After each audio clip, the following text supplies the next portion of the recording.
Beneath my feet, your soil.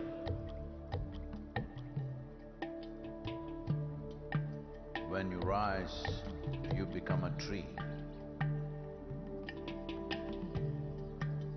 Again, you fall as a leaf. Who are you?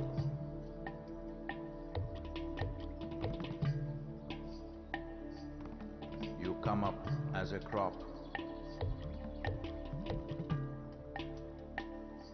You give me life as food.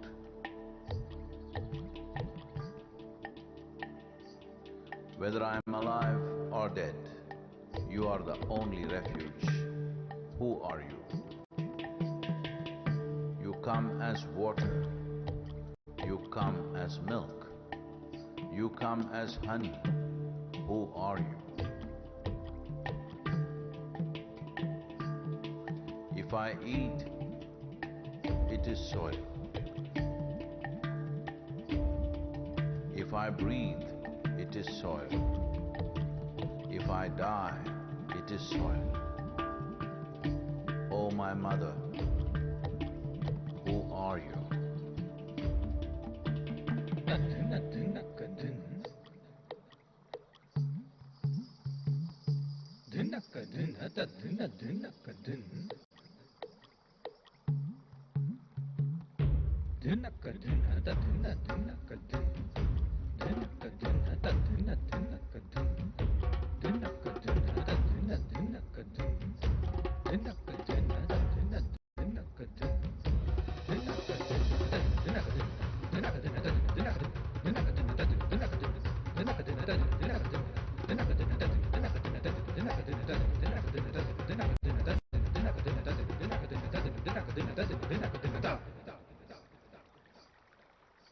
Soil. In the root, there is a stalk. In the stalk, there is branch. In the branch, leaves, bud, flower and fruit, all rooted in soil. That is not our making. The soil, the very soul of all life, shall neither perish nor is created, but in a constant turnaround.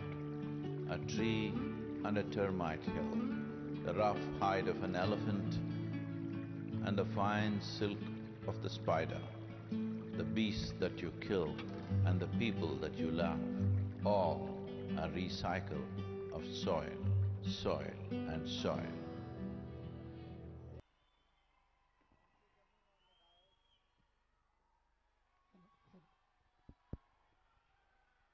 What an amazing performance by Mrs. Radhe Jaggi and Project Samskriti.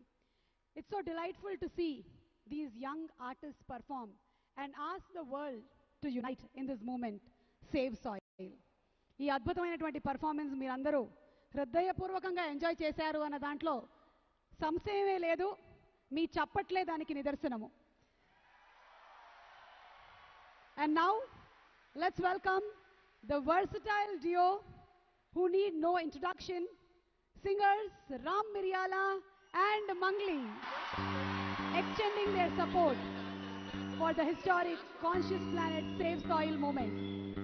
వీళ్ళిద్దరి పాటల్లో మట్టి వాసన ఎలాగో గుబాళిస్తుంది. మరి ఈరోజు ఈ save soil మూమెంట్లో వచ్చి పర్ఫామ్ చేయడానికి వేదిక మీదకి ఆహ్వానించేస్తున్నాము రామ్ మిర్యాల and మంగ్లీని.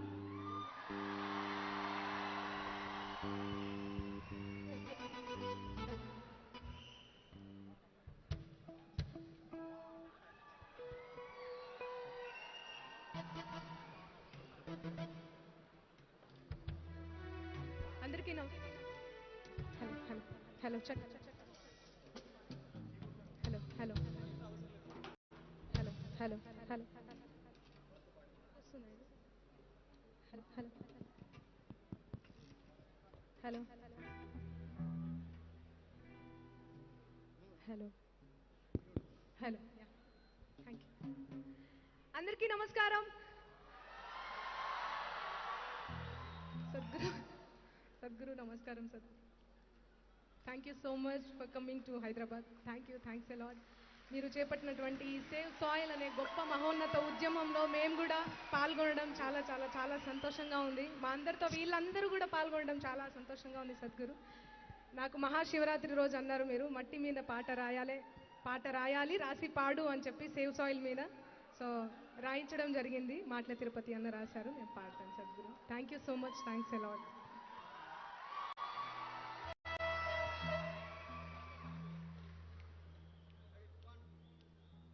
Save soil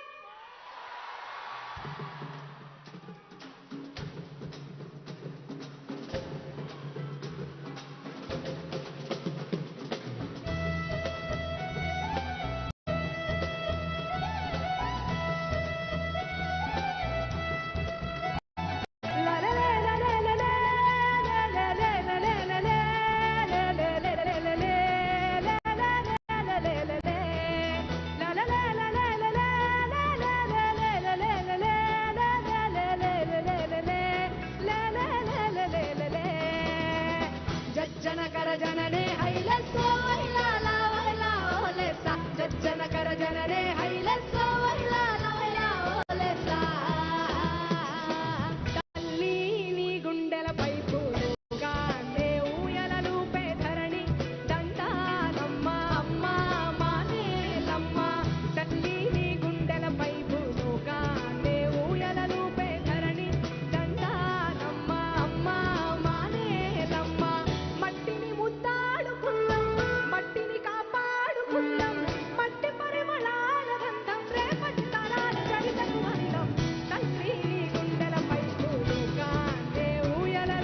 so much, thanks a lot. ఒక చిన్న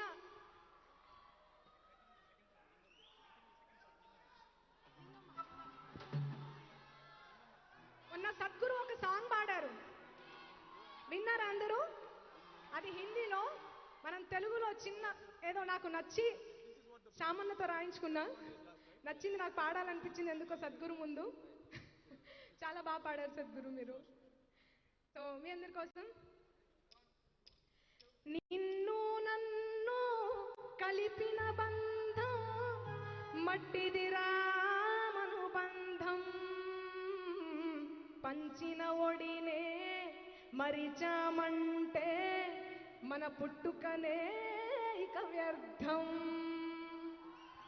అరచేతుల్లో మోసే అమ్మతనం చూసావా, తల్లి రుణాన్నే తీర్చే సమయం ఈ రోజే అనలేవా, ఈ రోజే అనలేవా. Thank you Sadhguru, thank you so much. మీ అందరి కోసం వన్ మోర్ సాంగ్.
పక్షులు పశువులు జీవరాశులకు మూడు గూడు ఇచ్చే తల్లిరా చెట్టు ఓలాలో ఓలా ఓలాలా ఓలాలో ఓలాలా మొక్కలు పుడమిలో మొలిసి నాటి ఉండే ఆనవాణి ప్రాణవాయువై కట్టు ఓలాలో ఓలా ఓలాలా ఓలాలో ఓలాలా ముందు తరాలకు అందగట్టు ముందు తరాలకు అందగట్టు ఈనాడే నీ చేత చెట్టు పెట్టు లింగమ్మ మురిసేటట్టు తిరుకమ్మ కురిసేటట్టు నాటాలి మొక్కలు మానై పచ్చని మనమై పరుచుకునేటట్టు లింగమ్మ మురిసేటట్టు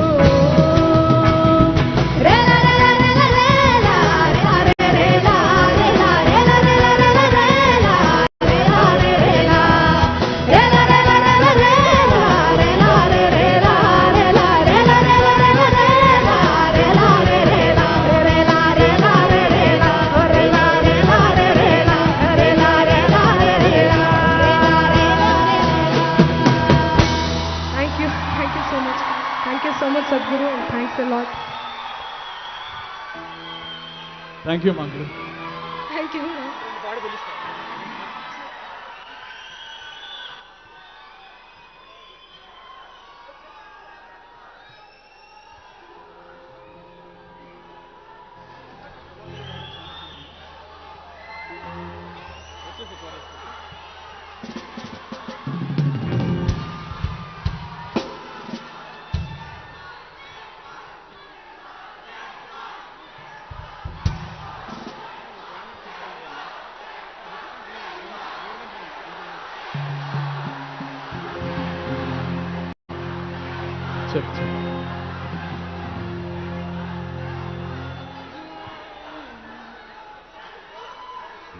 నమస్కారం సద్గురు,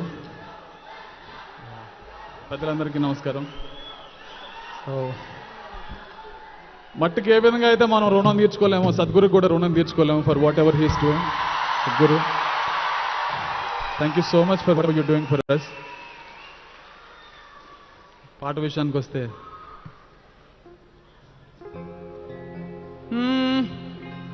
ఒట్టి మట్టేగా అంటావేమో, ఒట్టి మట్టే అనుకుంటున్నాం. ఆ సారవంతమైన మట్టి కనుక సారాన్ని కోల్పోతే మనం మానవాళి మొత్తం మట్టి కొట్టుకోవాల్సి వస్తుంది. అంత సీరియస్ విషయం. But we should thank Sadhguru for bringing up this kind of issues. Only you can do, Sadhguru.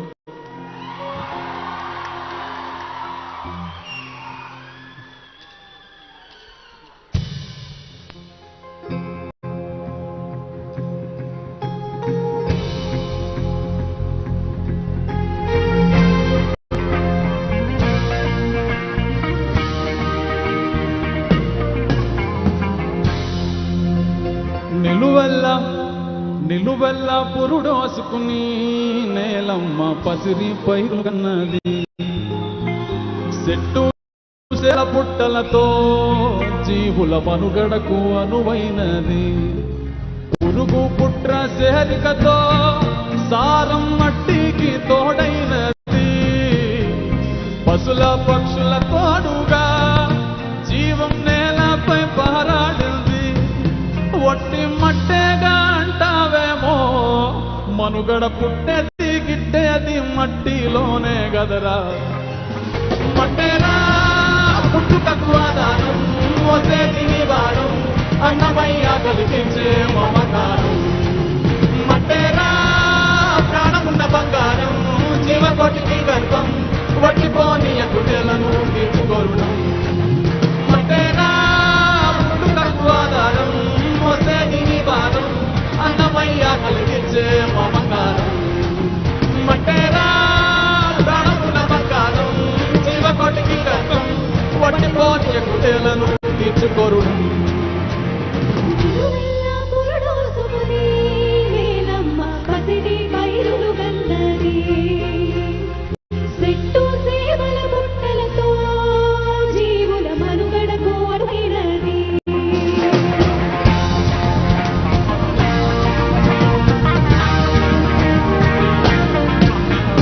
దేశమంటే మట్టేనో,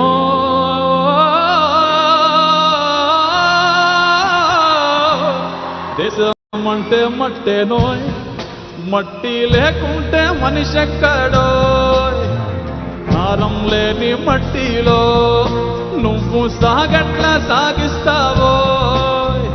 సాగుంటేనే సౌభాగ్యం, లేకుంటే నిలువలేదు ఏ రాజ్యం. తిండి పట్ట నీడకి నిండు మట్టెరా మూలాధారం. ఒట్టి మట్టెగా అంటావేమో, మనుగడ పుట్టేది గిట్టేది మట్టిలోనే గదరా. మట్టెరా పుట్టుకకు ఆధారం, మోసేది నీ భారం, అన్నమయ్య కలిగించే మమకారం. మట్టెరా ప్రాణమున్న బంగారం, జీవకోటికి గర్భం, పట్టిపోని ఎప్పుడేలను తీర్చుకోరు. మట్టెరా పుట్టుకకు ఆధారం, మోసేది నీ భారం, అన్నమయ్య కలిగించే మమకారం. మట్టెరా ప్రాణమున్న బంగారం, జీవకోటికి గర్భం, పట్టిపోని ఎప్పుడేలను తీర్చుకోరు. నిలువెల్ల పురుడోసుకుని నేలమ్మ పసిరి పైరులు గన్నది. చెట్టు సేవల పుట్టలతో జీవుల మనుగడకు అనువైనది.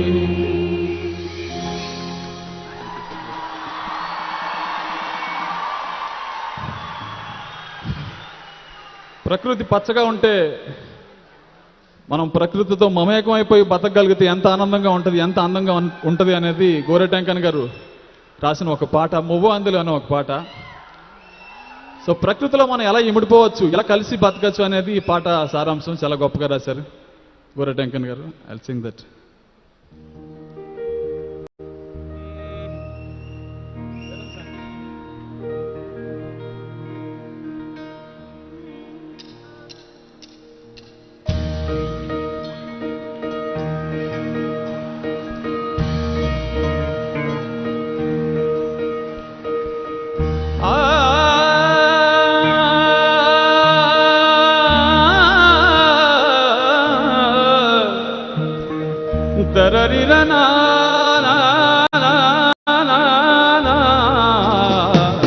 మువ్వ అందలు ముద్దు కిన్నెరా చేతిలో పడదామా, పాట పాడుకుంటా ఆటాడుకుంటా పయన వెళ్దామా.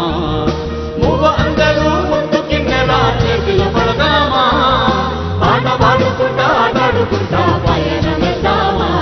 హే మువ్వ అందలు, ఓహో మువ్వ అందలు, చేతిలో పడదామా, పాట పాడుకుంటా ఆటాడుకుంటా పయన వెళ్దామా. పువ్వ అందరూ ముద్దు కిన్నెరా చేతిలో పడదామా, పాట పాడుకుంటా ఆటాడుకుంటా పయన వెళ్దామా.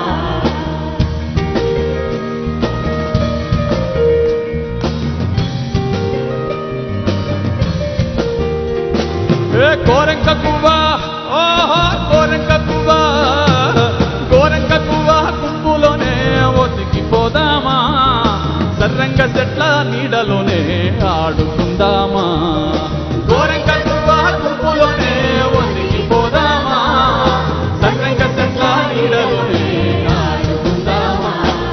కోరెంక పువ్వా, ఓహో కోరెంక పువ్వా, కోరెంక పువ్వా కుంపులోనే ఒదిగిపోదామా, సర్రంగ చెట్ల నీడలోనే ఆడుకుందామా. పువ్వ అందలు ముద్దు కిన్నెరా చేతిలో పడదామా, పాట పాడుకుంటా ఆటాడుకుంటా పయన వెళ్దామా.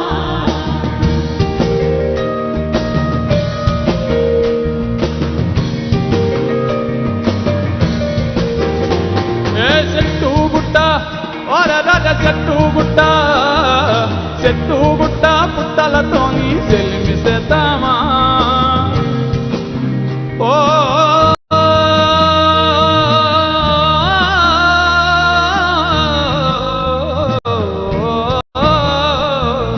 చెట్టు గుట్ట పుట్టలతోని చెల్లిమిసేద్దామా, చుట్టాల ఓలే పిట్టలలా కలిసిపోదామా. చెట్టు గుట్ట పుట్టలతోని చెల్లిమిసేద్దామా, చుట్టాల ఓలే పిట్ట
Thank you so much. Thank you so much, everybody. Thank you. Thank you so much, Ram Miryala garu, and thank you so much, Mangli. మీ మాటలో మామూలుగానే మట్టి వాసన గుబాళిస్తుంది. ఈరోజు మట్టి కోసం Sadhguru conscious planet save soil movement లో మరింతగా మట్టి వాసనని వెదజల్లినందుకు ధన్యవాదాలు తెలియజెప్తున్నాము. Thank you so much Mangli and Ram Miryala. And thank you so much all the earth buddies. What a wonderful energy. Thank you.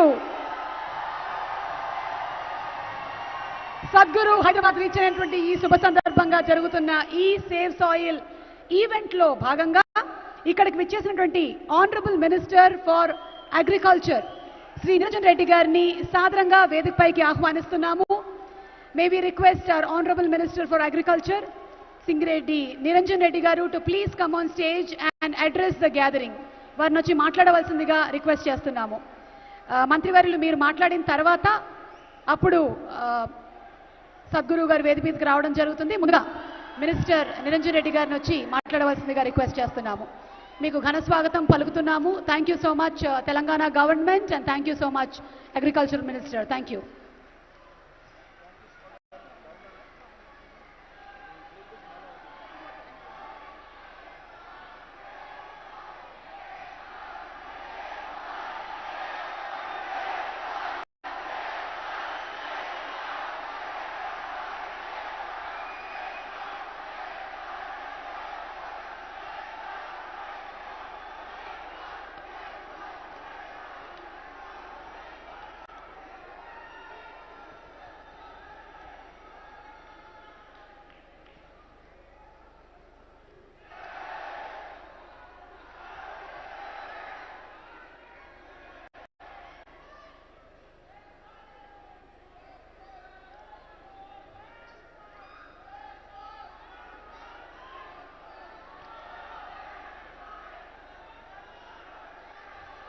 నిన్ననే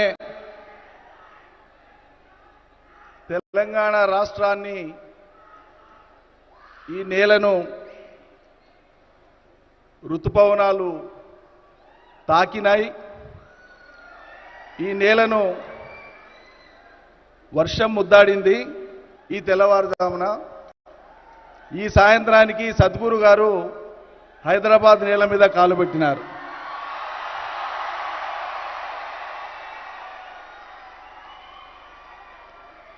వారికి తెలంగాణ రాష్ట్ర ప్రభుత్వ పక్షాన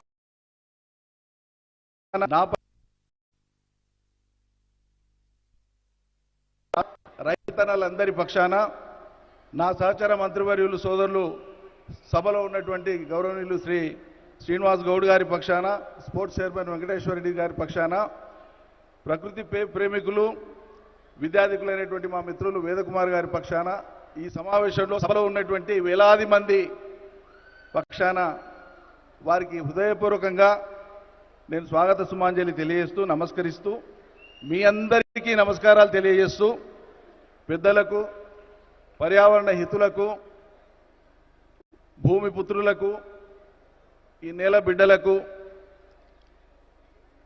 ప్రాణుల్ని, చరాచర జీవుల్ని ప్రేమించేటువంటి హృదయం గల మీ అందరికీ, యువతీ యువకులకు, అందరికీ మీడియా మిత్రులకు నేను హృదయపూర్వకంగా మరొకసారి నమస్కారాలు తెలియజేస్తున్నాను.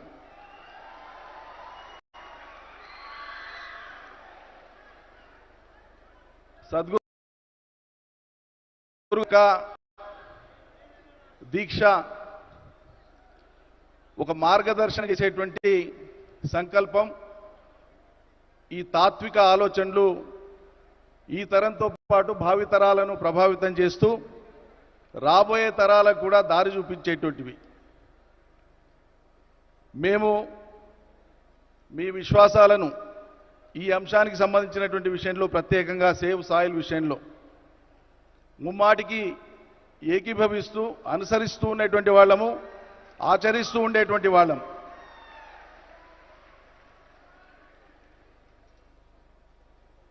నిజంగా చెప్పాలంటే మేం మట్టి మనుషులం.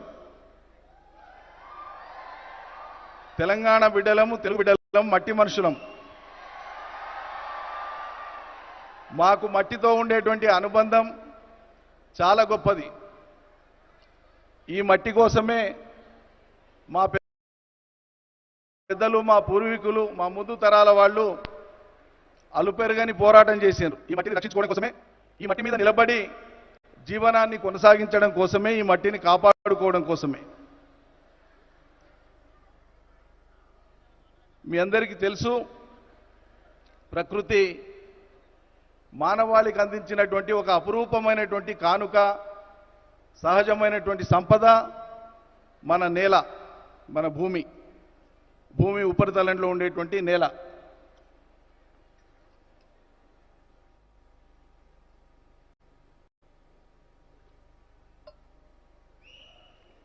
ఈ నేల మనకు, నేల లేనిది జీవం లేదు, జీవం ఉండేది నేలలో. జీవం మనుగడ సాగించాలంటే నేల కాపాడబడాలి. అందులో ఉండేటువంటి చరాచర జీవులన్నీ, కంటికి కనిపించేవి, కంటికి కనిపించేవి, మనతో పాటు పుట్టినవి, మనకంటే ముందు పుట్టినవి, మన తర్వాత పుట్టబోయేవి, ఏ జీవులైనా మనుగడ సాగించాలి. ఒక వైవిధ్యభరితమైనటువంటి పరిణామ క్రమం ఇంకా ముందుకు సాగాలంటే ఖచ్చితంగా మనం దీన్ని కాపాడుకోవాలి. ఈ నేల ప్రస్తుతం ఉండేటువంటి స్వరూపం సంతరించుకోవడం కోసం అనేక భౌతిక, రసాయనిక పరిణామాలు సంభవించిన సంగతి మనందరికీ తెలిసిందే. దాశరథి గారు అన్నట్లు, భూగోళం పుట్టుక కోసం రాలిన సొరగోళాలెన్నో అన్నాడు ఆయన. పరిణామ క్రమాన్ని వివరిస్తూ ఒక పాటలో, ఆద్యంతం మానవ చరిత్రను కూడా ఒకటే పద్యంలో, ఒకటే పాటలో వివరించినటువంటి గొప్ప తాత్వికుడు దాశరథి, తెలంగాణ మట్టి బిడ్డ, తెలుగు మట్టి బిడ్డ.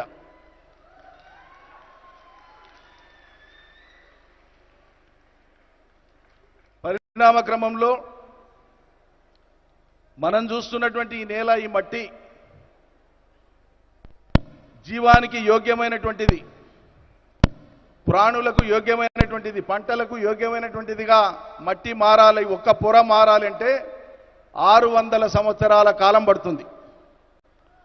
అట్లా వేల వేల వేల సంవత్సరాల కాలంలో ఈ భూమి అవతరించినప్పటి నుంచి జరిగినటువంటి అనేక పరిణామ క్రమాల్లో మనం చూస్తున్నటువంటి ఈ నేల, ఈ ప్రపంచానికి జీవరాశులకు అన్నం పెడుతున్నటువంటి నేల, జీవాన్ని కాపాడుతున్నటువంటి నేల.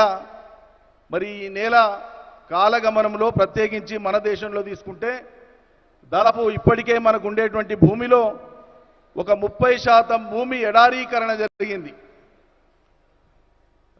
ఇదే పరిస్థితి కొనసాగితే ఇప్పుడు ప్రపంచవ్యాప్తంగా ఉండేటువంటి 770-780 కోట్ల జనాభా ఉంది. మరో దశాబ్ద కాలం గడిస్తే దాదాపు అది దశాబ్దన్నర గడిస్తే దాదాపు 900 కోట్లు అవుతుందని చెప్పి అంచనాలు ఉన్నాయి. అప్పటికి ఇదే రీతిన మనం ఈ నేలను ఇట్లే నిర్లక్ష్యం చేస్తే ఆహార కొరతనే కాదు, ఆహారం లేక జీవరాశులే కాదు, మానవులు కూడా అంతరించిపోయేటువంటి ఒక ప్రమాదం మన ముందు కనిపిస్తున్నది. దాని నుంచి బయటపడాలి. మనం సాంప్రదాయబద్ధంగా భారతదేశంలో వేల సంవత్సరాలుగా మొదలైనటువంటి వ్యవసాయ నాగరికత, ప్రపంచంలో మానవుడు వ్యవసాయం మొదలుపెట్టి 13,000 ఏళ్ళైతే స్థిరమైనటువంటి వ్యవసాయం ఒక చోట సెటిల్ అయి అక్కడే ఉండి ఆవాసాలు ఏర్పరచుకొని వ్యవసాయం ప్రారంభించి 10,000 సంవత్సరాలైంది. ఈ 10,000 సంవత్సరాల కాలంలో దాదాపు 100 సంవత్సరాల క్రితం వరకు కూడా నేల ఆరోగ్యంగానే ఉండింది. తీవ్రమైనటువంటి పరిణామాలన్నీ కూడా ఈ 100 ఏళ్ల కాలంలోనే జరిగినాయి. 100 ఏళ్ల కాలంలో మానవుడి యొక్క ఆవిష్కరణలు అద్భుతమైనటువంటి రీతిలో ఉన్నాయి. మానవ నాగరికత శాస్త్రీయంగా, సాంకేతికంగా అత్యద్భుతమైనటువంటి రీతిలో పురోగమించింది. సమాంతరంగా విధ్వంసానికి దోహదపడేటువంటి చర్యలకు కూడా మానవాళి పూనుకుంటున్నది. ఒక విద్యుక్త ధర్మం, నైతిక ధర్మం, రాజ్యాంగాల పరమైన ప్రపంచం మొత్తం దేశాలు అనేకం కాబట్టి ఆయా దేశాల యొక్క రాజ్యాంగాల పరంగా మానవుల యొక్క నైతిక విధితో పాటు రాజ్యాంగ కర్తల యొక్క, శాసనకర్తల యొక్క, ప్రజల యొక్క రాజకీయ కర్తవ్యం ద్వారా మాత్రమే ఈ ధరిత్రిని మనం కాపాడుకోవడానికి అవకాశం ఉంటుంది. అందులో మీలాంటి మహానుభావుల యొక్క పాత్ర ఎనలేనటువంటిది, ఘనమైనటువంటిది, కొనియాడదగినటువంటిది, ఈ తరానికి భావితరాలకు స్ఫూర్తినిచ్చేటువంటిది. ఈ 100 ఏళ్ల కాలంలో జరిగినటువంటి పరిణామాల్లో ప్రత్యేకించి మన దేశంలో సాంప్రదాయ పద్ధతిలో సాగినటువంటి వ్యవసాయం ద్వారా నేల ఆరోగ్యం కాపాడబడింది. కానీ సాంప్రదాయ పద్ధతిలో సాగినటువంటి సాగు వ్యవసాయం ప్రాణులకు కానీ మానవులకు కానీ ఈ దేశంలో సరిపోయినటువంటి మోతాదులో ఆహారాన్ని అందించలేనటువంటి పరిస్థితి కొనసాగినప్పుడు ప్రపంచ పోకడలను మనం దిగుమతి చేసుకొని హరిత విప్లవం పేరు మీద, సస్య విప్లవం పేరు మీద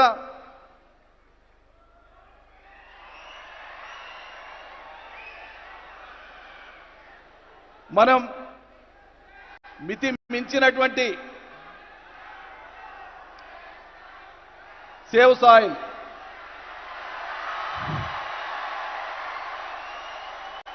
మితిమీరినటువంటి, మీకు తెలియాల్సినటువంటి అంశం ఇది. మనం అందరం భుజించేటువంటి ఆహారంలో ఈరోజు పరిమితికి మించినటువంటి ఫర్టిలైజర్, అదేవిధంగా పెస్టిసైడ్ రెసిడ్యువల్స్ ఉంటున్నాయి. వీటిని తగ్గించకపోతే, వీటి వాడకాన్ని రేషనలైజ్ చేయకపోతే, irrational usage of fertilisers and chemicals and pesticides వాటి మీద స్థిరమైన నియంత్రణ లేకపోతే భవిష్యత్తు అంధకారం అవుతుంది. అందుకోసమే చివరి విషయం చెప్పి నేను ముగిస్తాను.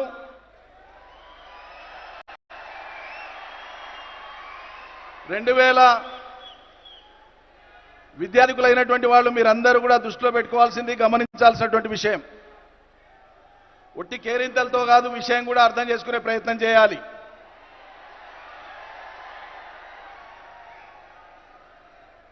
2015 సెప్టెంబర్లో వారికి యుఎన్ఓతో అనుబంధం ఏర్పడింది కాబట్టి ఇవాళ ప్రపంచ దూతగా యుఎన్ఓ వారిని ఎంపిక చేసుకున్నది కాబట్టి యుఎన్ఓ వాళ్ళు 2015 సెప్టెంబర్లో అంతర్జాతీయ మానవాళి మొత్తాన్ని దృష్టిలో పెట్టుకొని ఆయా దేశాలకు నిర్దేశించినటువంటి కర్తవ్యాలు బాధ్యతలు ఆయా దేశాలు ఏం చేయాలని చెప్పినటువంటి దాంట్లో సస్టైనబుల్ డెవలప్మెంట్ గోల్స్ అని చెప్పి ఆ రోజు ఒక 17 గోల్స్ని ప్రపంచ దేశాలకు వాళ్ళు డిటర్మైన్ చేశారు. వాటిని అచీవ్ చేసుకోవడం కోసం 167 టాస్క్లని విధించినారు.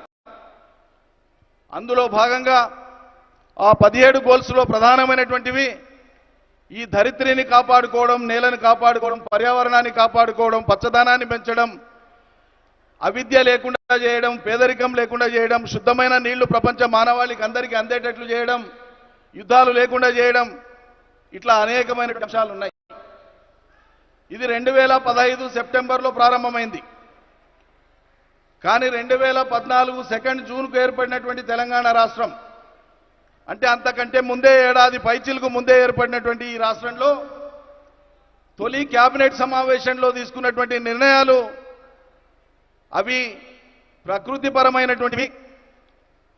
తెలంగాణలో హరితహారం ద్వారా 250 కోట్ల మొక్కల్ని పెట్టాలని ఈ ప్రభుత్వం నిర్ణయం తీసుకొని అమలు చేయడం జరిగింది. అదేవిధంగా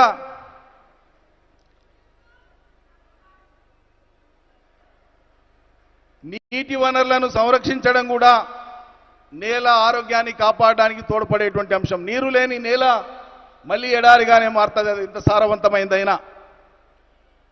కాబట్టి నేలకు అవసరమైనటువంటి నీరు వర్షాధారంగానే కాక వర్షాధారంగా వచ్చినటువంటి నీళ్లను నిల్వ ఉంచుకొని సముద్రంలోకి కలిసేటువంటి నీళ్లను ఒడిసిపట్టి ఎక్కడికక్కడ చెరువులు, కుంటలు, వాగులు, వంకలు, ప్రాజెక్టులు, రిజర్వాయర్ల ద్వారా ఇలా తెలంగాణ భారతదేశంలో భూగర్భ జలాన్ని పెంచడంలో నంబర్ 1 రాష్ట్రంగా నిలిచింది. ఎక్కడ చూసినా కూడా నీటి సంపద, జల సంపద. ఈరోజు తెలంగాణ నేల మీద మనుషులే కాదు, వ్యవసాయం వృద్ధి అయినటువంటి కారణంగా తెలంగాణ నేలంతా పచ్చబడ్డది. ఎక్కడ చూసినా కూడా ఆ పచ్చదనంతో పరుచుకొని ఉన్నది.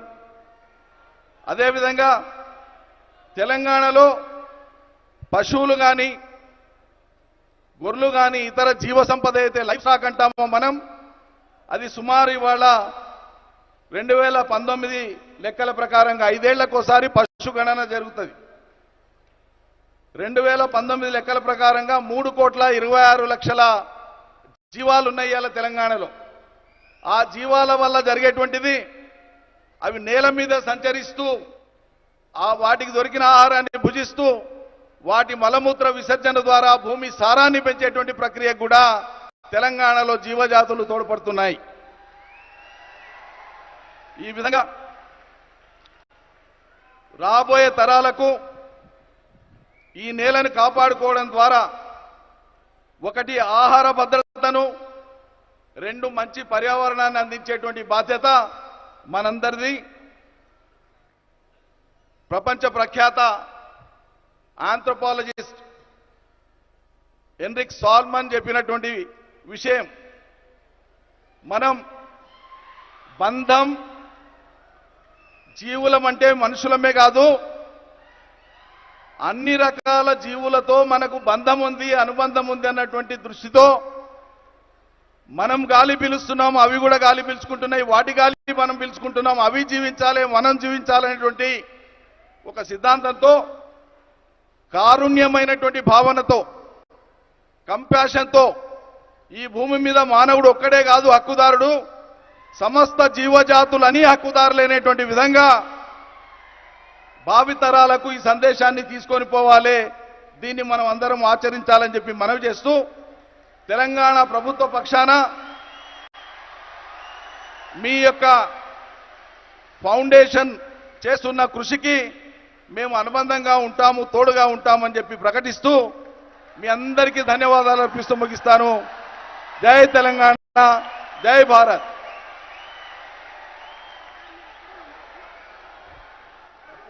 Thank you so much, Niranjan Reddy Garu. And as a part of the Save Soil movement, on this historic day at Hyderabad, the Telangana government and Isha Outreach shall be signing a memorandum of understanding to rejuvenate Telangana's soil. That's a proud moment for Telangana and the Save Soil movement. And దీనికి గాను వేదిక మీదకి మనందరికీ ఎంతో ఇష్టమైన మన ప్రియతమ సద్గురు గారిని ఆహ్వానిస్తున్నాము. Sadhguru Garu to please come on to the stage,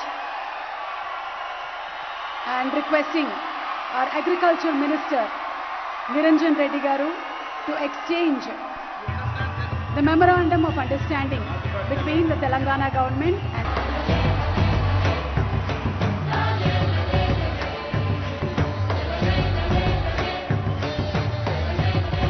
this indeed is a historic moment. Save soil మూమెంట్ని మొదలుపెట్టి ఎన్నో కంట్రీస్ ట్రావెల్ చేసినటువంటి సద్గురు ఎంతో మంది రాష్ట్రాల్లో ఉండేటువంటి ముఖ్యమంత్రులు ఇలాగే ఎంఓయూని ఎక్స్చేంజ్ చేయడం జరిగింది. అండ్ ఈ రోజు మన తెలంగాణలో ఉండేటువంటి వాళ్ళందరికీ గర్వకారణం ఏంటి అంటే తెలంగాణ ప్రభుత్వం కూడా ఎంఓయూని సేవ్ మూమెంట్తో ఎక్స్చేంజ్ చేయడం. నిరంజన్ రెడ్డి గారిని ఒక్క నిమిషం వేదిక మీద ఉండవలసిందిగా రిక్వెస్ట్ చేస్తూ inviting on stage minister Srinivas Goud గారిని వేదిక మీదకి రావాల్సిందిగా రిక్వెస్ట్ చేస్తున్నాము. Raj News Telugu, Minister for Transition, Exercise, Sports and Youth Services to please come on stage. ఈ రోజు ఈ కార్యక్రమానికి వచ్చేసినటువంటి శ్రీనివాస్ గౌడ్ గారికి కూడా మా సాదర స్వాగతం పలుకుతున్నాము.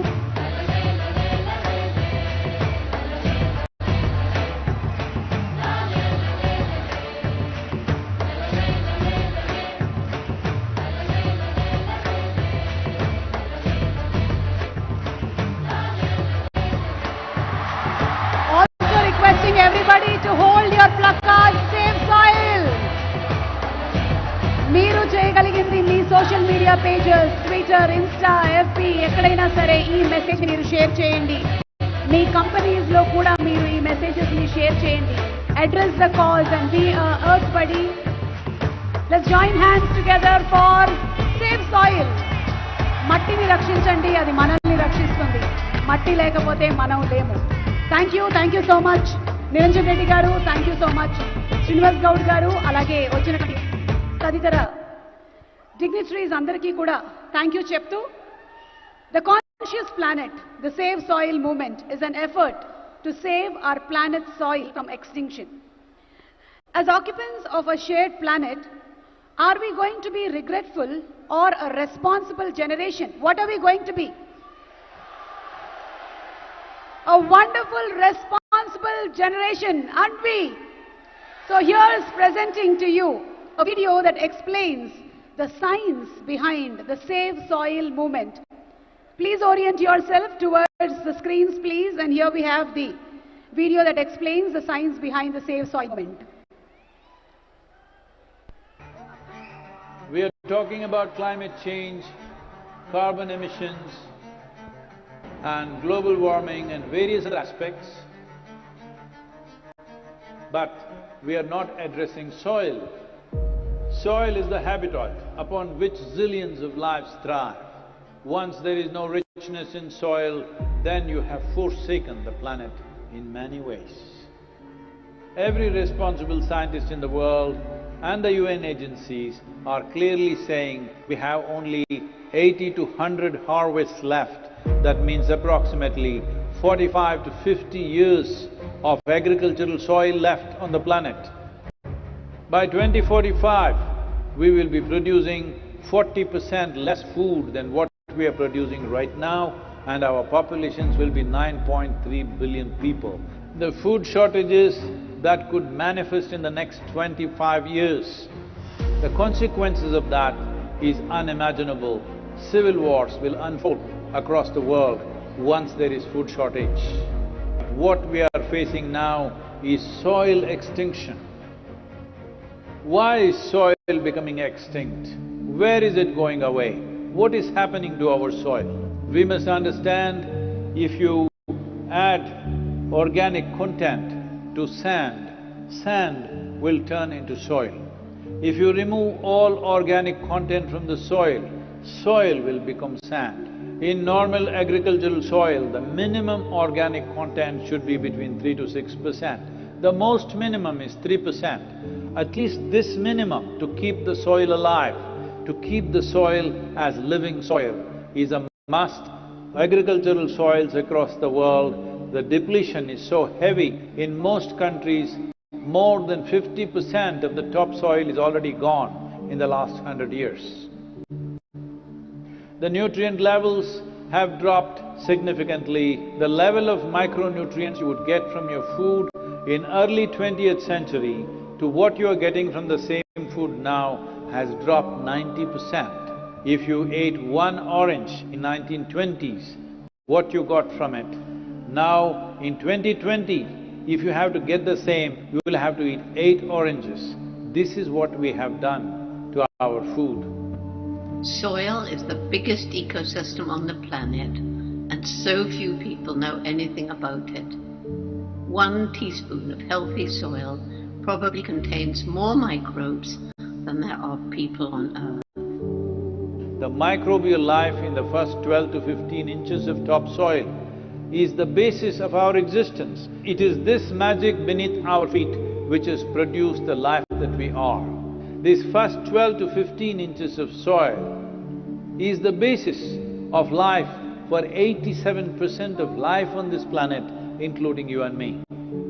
We have to begin to recognize that what we call our soil, Mother Earth, is a living organism. Open soils, ripped open by plowing, open to sunlight, is the basis of destruction of microbial life.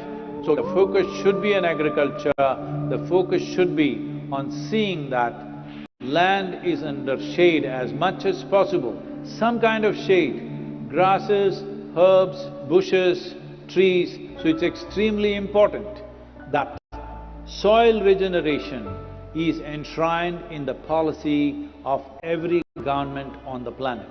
We must change the narrative on the planet that soil is a wealth, a legacy we have received from previous generations, and we have to pass it on as living soil for future generations. We are in a cusp of time. If you do the right things now, in the next 15 to 25 years, we can significantly turn this situation around and regenerate the soil.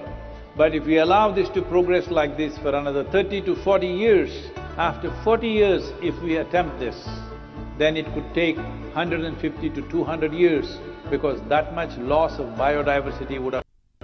From 21st of March for 100 days, the whole world, every human being on the planet should talk soil.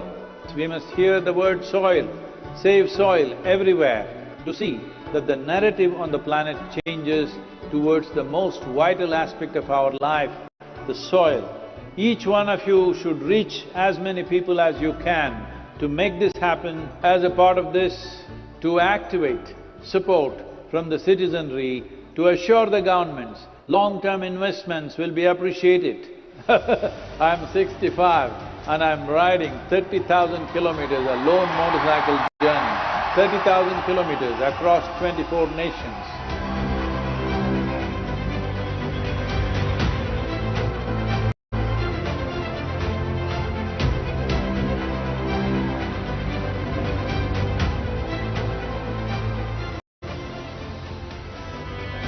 Sadhguru, thank you for what you're doing. Dear Sadhguru, one of the world's voices and leaders on soil conservation. وأبدا بالنسبة لنا في رابطة العالم الإسلامي As for the Muslim World League, we are completely ready to help you.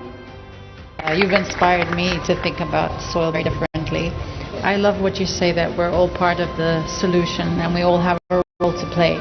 This is my appeal to every one of you, because I don't want this COP15 to end as one more convention with more paper and more paper. This must end with concrete action, and action in such a way that it's implementable. It is implementable, and we will see a distinct change in the coming few years.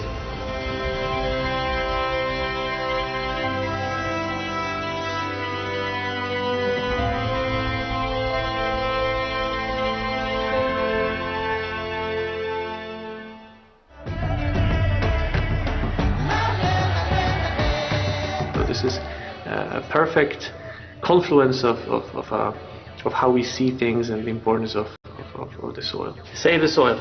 Our soil needs nourishment. Save soil. Let us make it happen. सदगुरु जी ने यात्रा की, दुनिया को मिट्टी के प्रति स्नेह तो पैदा हुआ ही होगा, लेकिन भारत की मिट्टी की ताकत का भी परिचय मिला होगा. I salute you, your energy and your dedication, and my full support of what is needed from the Palestinian side. To honor the people of this country, I want to thank you very much.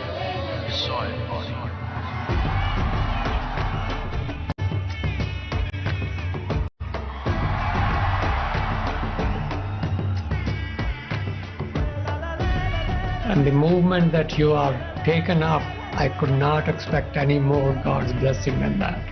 Sadhguru, and this campaign is so important. We're going to save the soil. Do your part. Let's save soil and create a conscious planet. Save soil. Save our soil. Save soil. Sadhguru, save soil, my friend. Save soil, let's make it happen. Antigua and Barbuda is part of the Save Soil mission. We commend you for what you're doing. That is why we are happy to sign the MOU. The science and philosophy that backs the thought behind the movement is tremendous. We'll welcome you in Hyderabad and please show us the right direction towards policy. Save soil, let's make it happen. It is time to save the soil. Save soil, let's make it happen. We know what we must do, so let's make it happen. Let's make it happen. Let's make it happen. Let's make this happen. Let us make it happen.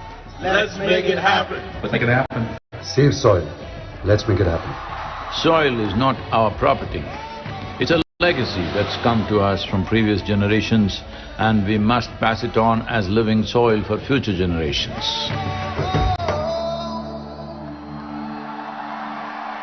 So, let's take the action now. Repu kadu, ellundi kadu, ee roje. Let's take the action and let's save soil. As we are entering into the conversation with Sadhguru and Samhitha, an announcement for all of you all. We have live translation in Telugu that's available for the event today. Please tune your mobile phone radios into 88 frequency for Telugu, or you can visit the website. For any translation support, visit the translation help desk.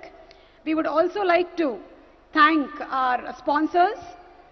Our national sponsor PVR, along with our other partners, Cine Media partner UFO Movies, Superflow and Colroot Group, local sponsors Cofax, Patel Groups and Laurus Labs. Thank you so much for being associated with Save Soil. And I'm delighted to announce in conversation event, yes, Samantha Ruth Prabhu with Sadhguru, the very versatile actress, is the recipient of several awards including 4 Film Awards South, 6 South Indian International Movie Awards and 2 Andhra Pradesh State Nandi Awards. Apart from her acting career, she also has started her own NGO, Pratyusha Support, to provide medical support for women and children in 2012. Ladies and gentlemen, presenting to you Samantha Ruth Prabhu, manandariki chala ishtamainatvanti Mana Sam, Iroju in conversation with Sadhguru. So may I request once again our dearest Sadhguru to please come on stage. Whether it is a question related to our physical self, spirituality, family or planet, one thing that we all know is ask Sadhguru. Our solution to all the problems, our dearest Sadhguru in conversation with Samantha.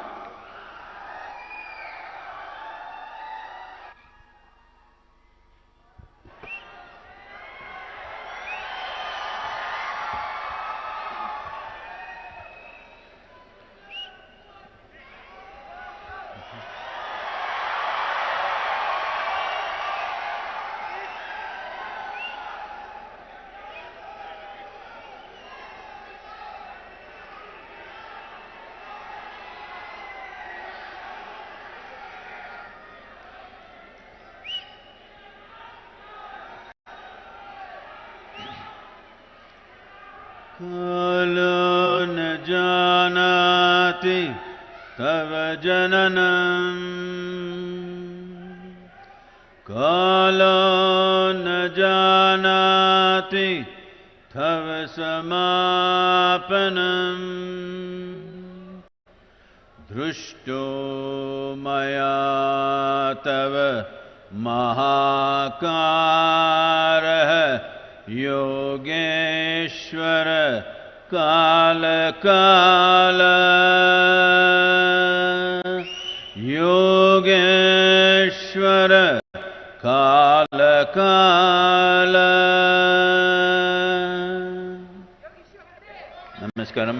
Namaskaram to everyone. Namaskaram to you. Please, please. So, okay.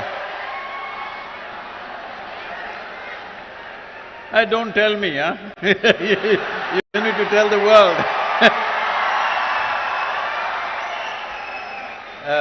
Samhitha couldn't come on time because as she was coming, somebody informed her, I'm wearing an yellow kurta, so she had to go back, change and come.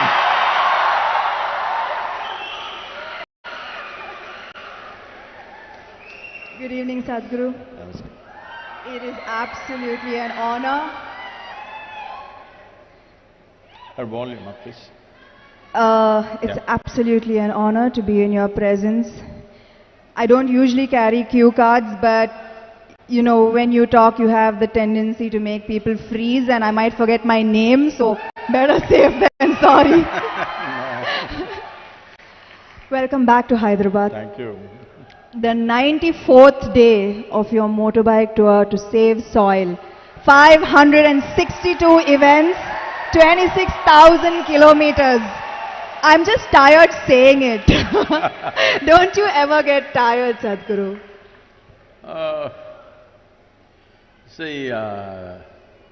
People continuously asking me almost everywhere, looking at the schedule and the distances we are making. Like what is that, 562 events. 62 events means on an average 8 to 9 events per day is what's been happening along the way apart from the riding. So,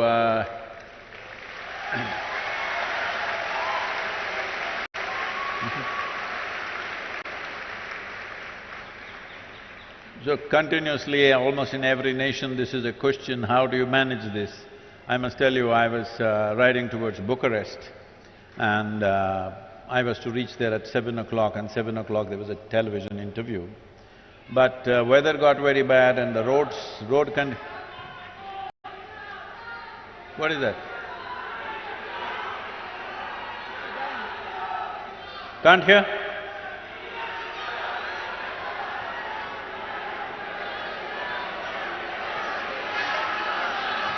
What? You're blocking their view, You can see there. That's okay, please. Now they can't change that, please. You look at the screen. You always seen Samhitha only on the screen, so what does it matter? It's not me they're here for, Sadhguru. Huh? It's not me they're here for. So I was to go there at 7 o'clock in the evening, but the ride became 9.5 hours instead of 6 hours as it was planned. So I reached there around 11:15 and they were still waiting, the television crew. So I walked straight into the event and well, an hour and a half when we finished, it was nearly 1 o'clock in the morning, and then I was talking to them. So this anchor said, at this age, how do you ride for 9 hours and come and do an interview and you're still fine? He repeated the word, this age 3 times, and I didn't like it. I'm warning you so that you don't use that. I'll make note. So I told him, see, I lived my life so intensely, I never had the time to get old.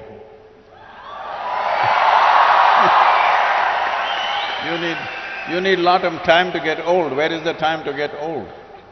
Can you please give me the secret as well? I will. I would like to stay this way for some time. We will reveal the secrets. So I see your amazing bike, and some would say a bike tour, an unusual way to create awareness. Why a bike tour, Sadhguru? Why a motorcycle? Well, see, the thing is, last 2.5 years particularly, I've been talking to various agricultural ministries, scientists, top scientists in the world, soil scientists I mean, and bureaucrats and variety of people who hold responsible positions in the world. And I discovered that everybody knows the problem. Everybody generally knows the direction of the solution. Then wondering, why is it not happening? Everybody knows the problem, everybody knows the solution. Then I realized they are waiting for an idiot to bell the cat. So here I am. So if I fly around and do it, it won't have that. So I have to walk. If I walk, I might die. Most probably, yes. Or if I cycle, definitely it'll kill me. So motorcycle could kill. There were many dangerous moments. It could, when you're going at this pace, when I say this pace, like every day, we're well above the speed limits and trying to get to the place because events are happening on the way. They're stopping us on the roads and there are events. So, I don't hold… I'm not a minister, I don't hold any position of power in the world. I don't have any, anything to command because I don't have an army. All I have is, I have people's love and goodwill. So, I thought, so that is the only asset I have, so that's the only thing I can play with. I've been talking about this for 30 years, and whenever I speak about it, people say, this is great, this is fantastic, and then they will sleep on it. So, now we wanted to awaken something. I knew the simple way for me to do it is to put myself to some risk. And it's worked because 3 days ago our social media metrics without WhatsApp is reading at 2.8 billion people have spoken about soil. But when I started in London, a lady journalist was interviewing me and she said, Sadhguru, come on, why have you become like this? Can't you pick up something else? Soil is the most unromantic thing. Who will support you? Who is going to talk about soil? Just don't do this, do something else. Talk about the sky, maybe heaven. Not soil. Who is going to be interested in this? Look at this.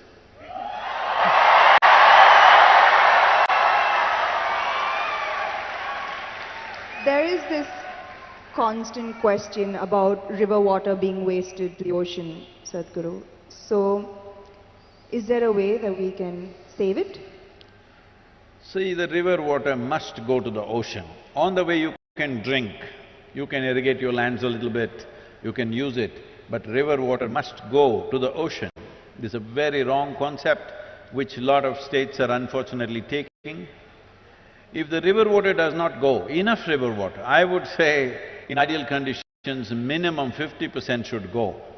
But with our population pressure, where we have 4% of the world's land and 17.6% of population, world's population, with this pressure, you cannot expect 50% to flow.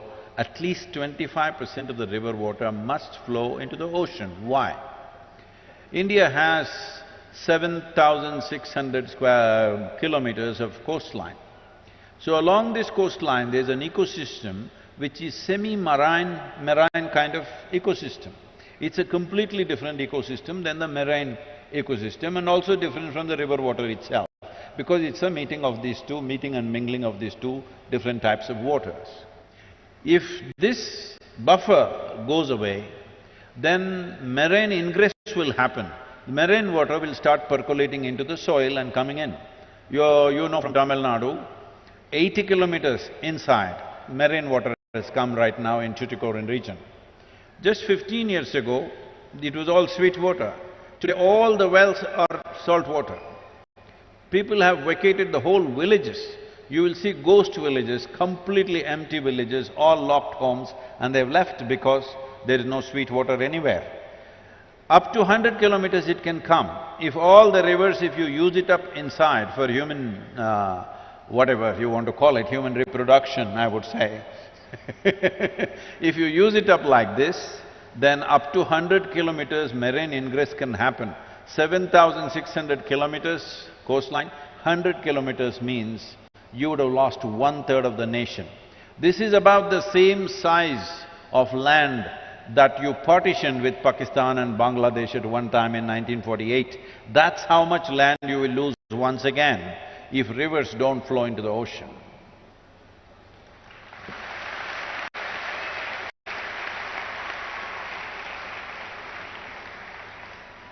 Sadhguru, since I have this time with you, I'm going to be greedy and ask a few questions that have been on my mind for a while.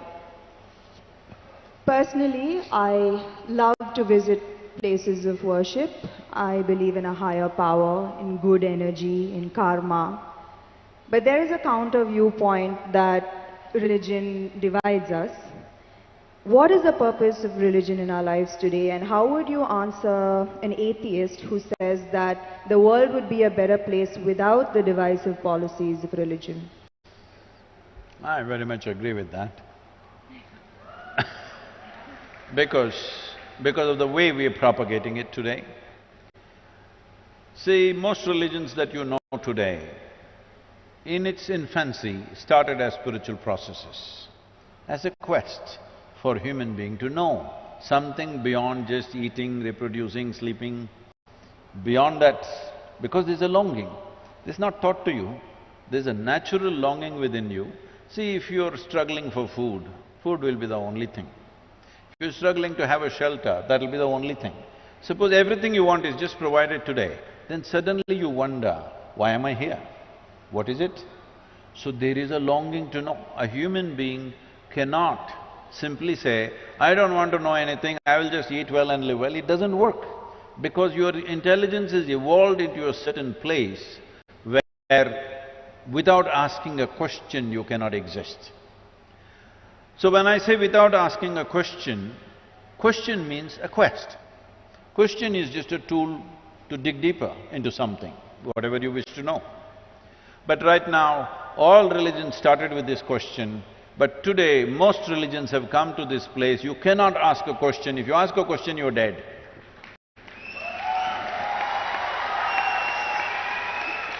So, with what purpose it started and what it has become today is a different thing.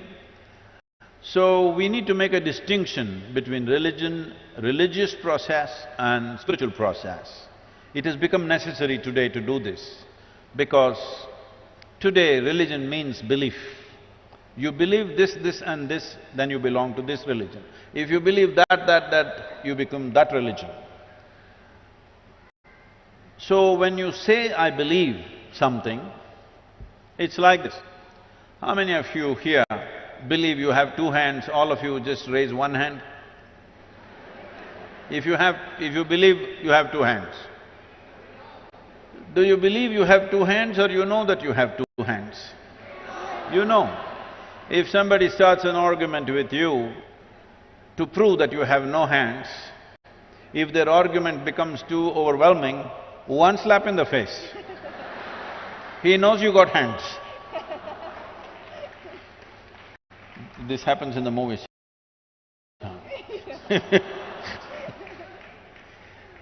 But in God you believe. Why?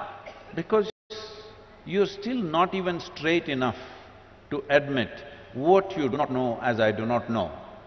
This much sincerity should enter human heart and intelligence. What I know, I know. What I do not know, I do not know. What is the problem? Whatever I do not know, I believe. You're destroying I do not know. I do not know is the most tremendous possibility in your life. When you see I do not know, the longing to know, the seeking to know, and the possibility of knowing becomes a reality. If you destroy I do not know, you will just believe something because it's come from some authority, or people claim it's come from an authority, Or in other words, in your life, authority becomes the truth. Spiritual process means truth is the only authority for you.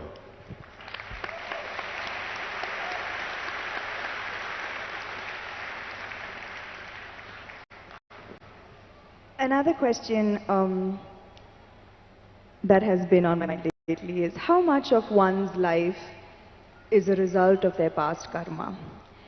Are the injustices and unfairnesses that one faces in one's life a result of their past karma? If so, do you accept these injustices and find solace in the fact that, okay, the karma is being cleared, even though it might seem detrimental to our lives in so many ways?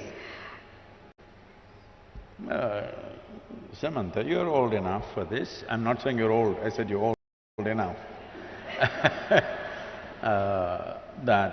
Do you still expect the world to be fair to you?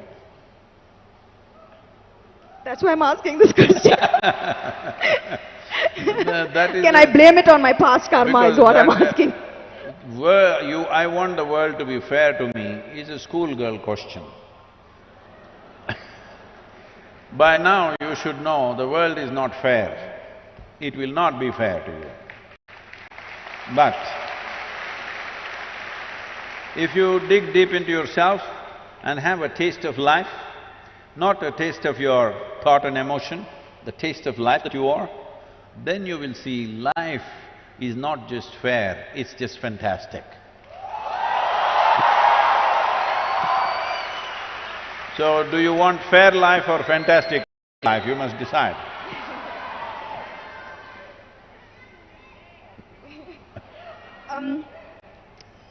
I've noticed this, that beyond the material ego, there is now suddenly a widespread… Who's this ego guy, your friend? It's all around me. And in my industry, the heights of it. So beyond the material ego, I've noticed there's now widespread spiritual ego. I've come across a lot of people who are now on a spiritual path, not you, Sadhguru, who consider themselves superior to people who are not on a spiritual path. How would you advise such people to ensure that they don't fall a prey to this new spiritual ego? First we'll address this ego guy, okay? If you show me where it is, I'll fix it right now. I wish I knew where it was, it just keeps coming suddenly. No, you don't know where it is. The thing is just this, say at certain moments, as a person, as a woman, you are a beautiful person, wonderful person, I mean. I'm sorry, I didn't say only at certain times you're beautiful, you're always beautiful, but certain times you're wonderful, all right? Certain moments maybe you're nasty, possible. So whenever you're nasty, you say, it's my ego. Why don't you say, it's me, I'm sometimes wonderful, sometimes nasty. If you see this, naturally nastiness will go down. But if you say, whenever you're nasty, Mr. Ego does this, and you don't know where he is, you don't know his address or ID, nor do you know his phone number, so how do you fix this guy? So everybody has this going in their life, because this is spiritual jargon without being spiritual is all over the place, particularly in India, because we have, 15, 20,000 years of spiritual history, so we know all the words. We know what Atma, Paramatma, this one, that one, Ahankara, everything we know, words only. Words only, noted. So we can just throw words like this and confuse the Western population quite a bit. Because if you come here, they'll say Mukti, Shakti, this one, that one, all kinds of things. They'll think… I know a lot of people who've gone and set up spiritual centers in the West, particularly in America, because they just know one chant, just one chant. Okay, Asatoma Satgamaya, with this they run the whole thing. So unfortunately, spirituality in some ways it's come there. It's come there because there is need in the society, there is not enough source. Because of that, people are manufacturing this here and there. I must tell you this. Is it okay if I take a few minutes? This happened, a few years ago, 16 years ago. And I was in United States, and then somebody in the office, our office, told me, Sadhguru, did you know every day 100,000 people are typing out the word spiritual? I said, is that so? Type it out and see what comes out. Are we even there in the picture? They typed out spirituality. First thing that comes up is a spa in Mexico. You've been there.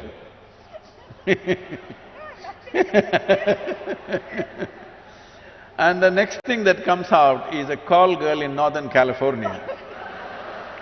She has learned all that SEO. For everything she says spiritual, spiritual, spiritual. 108 times she uses the word spiritual on her website. You say spiritual, she comes up, number 2. I thought this is a shame. For thousands of years, anything spiritual means people looked east. East means India, that's what it meant. So I said we must start something, a spiritual gateway, that if people say if they seek spirituality, they must look towards India. Because this is one culture which has spent maximum amount of time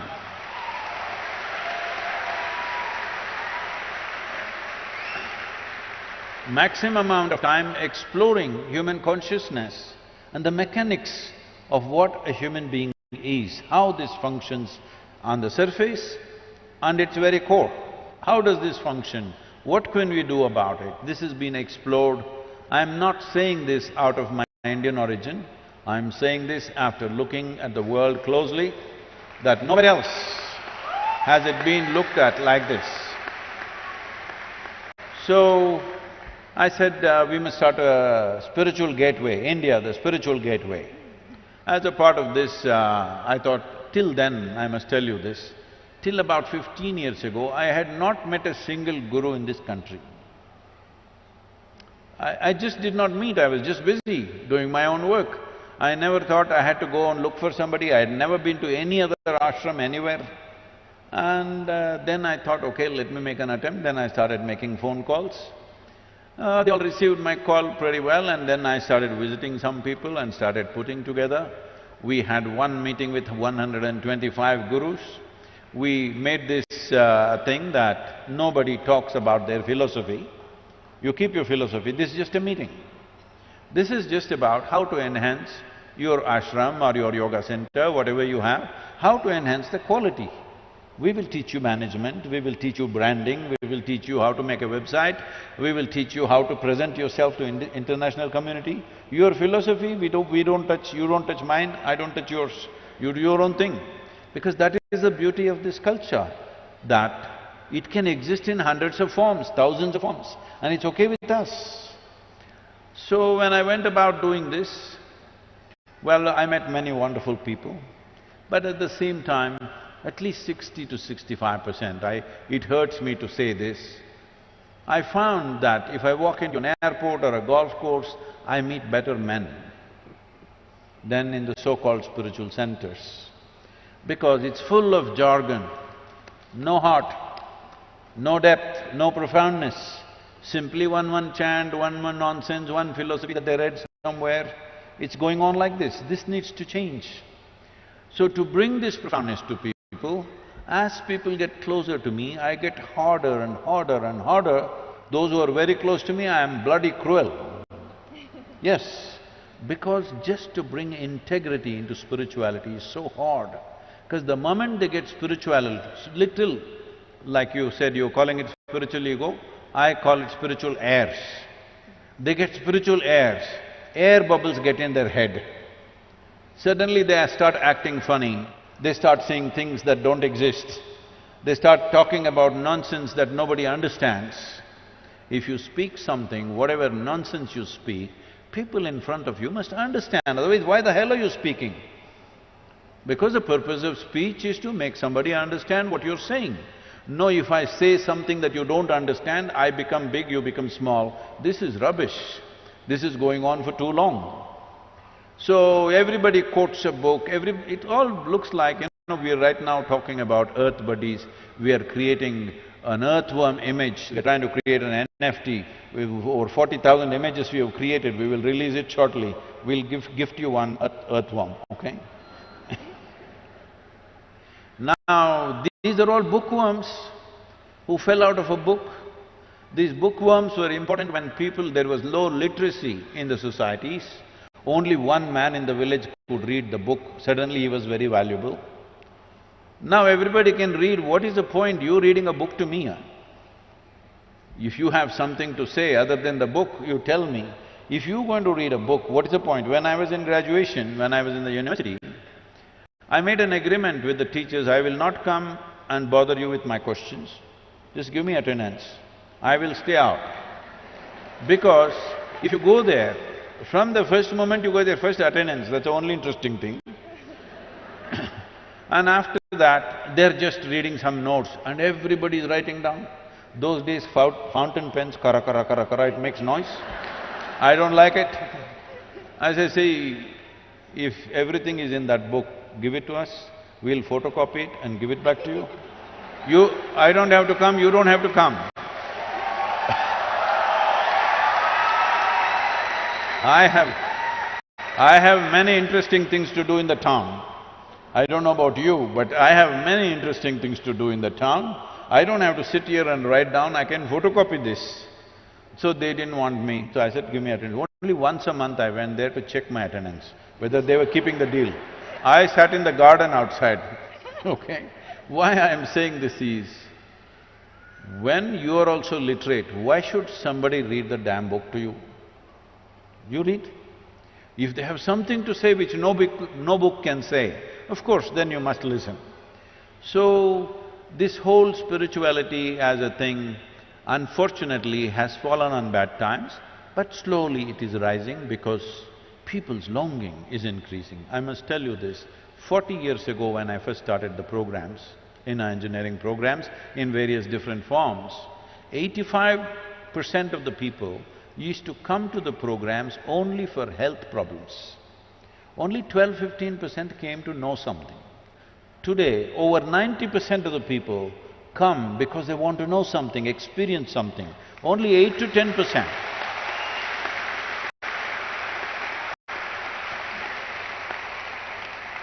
Only 8 to 10% are coming for health issues, which is a significant change in human consciousness. About this ego business, this is one thing we must settle. See, within you, is there only one person or two? I think one. You think one? I'm going to go with one. One. That means you're an individual.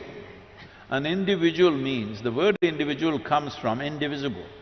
You're not further divisible, that's good, you're an individual. If you are two, then you're either schizophrenic or possessed, psychiatrist or exorcist. Either a psychiatrist or an exorcist has to come. So this is very important, everybody settle this, that don't talk about Atma, Paramatma, ego, this one, that one. You are an individual. What kind are you? Are you a wonderful one or a nasty one? Fix the damn thing.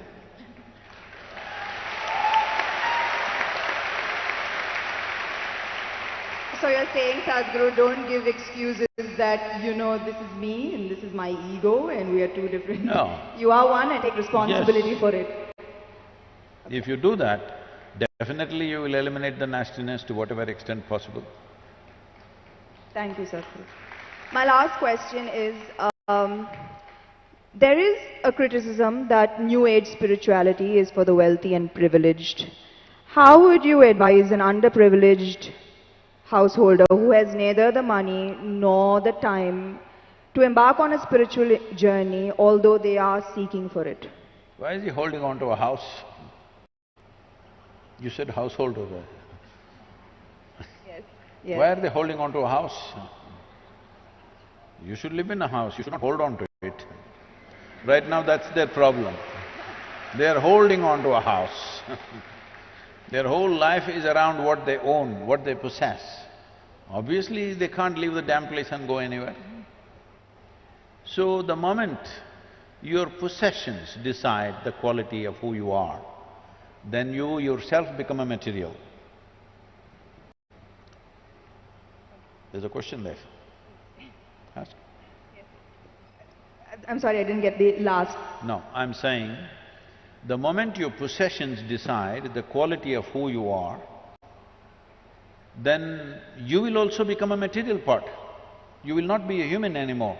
You will not be a consciousness anymore.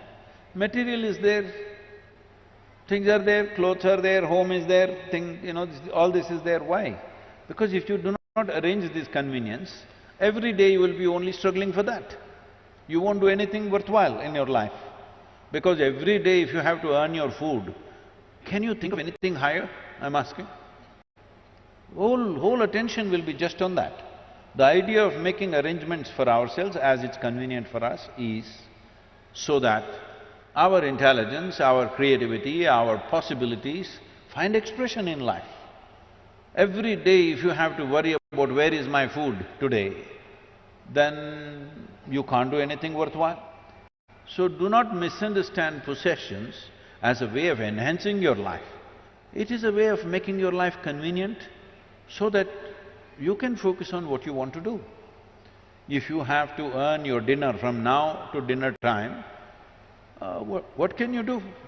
What worthwhile things can you do? You'll only have to go foraging for food, isn't it? So, arrangements are there in everybody's life. How much arrangement is needed? As much as is needed for your kind of life, so that arrangements never become an impediment. For most people, it's an impediment because if somebody is a householder, he'll be holding the house and sitting right there. That's what most people are doing. That is what most people are doing. I'm talking about 80, 90-year-olds. They say, I want to come to the ashram, Sadhguru, but… What is but? But is nobody to take care of the house. Leave the goddamn house and come, you're 85 years of age.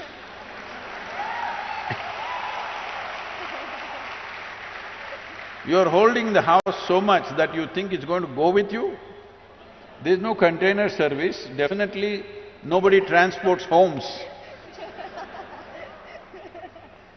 So, these householders, they must change their thing, they must live in the house. What kind of house? Whatever is convenient for them. When I say convenience, somebody wants to build a house for 10 crores. They're capable of making that money and building that house. If they can do it effortlessly, let them do it. For somebody else, 10 lakh rupee house itself is a burden.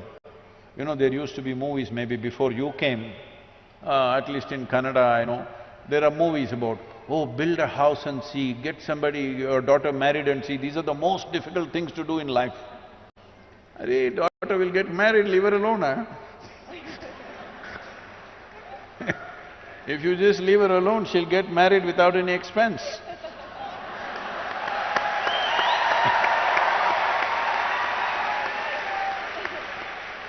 And building a house, if it is such a burden, why the hell are you building a house? You know?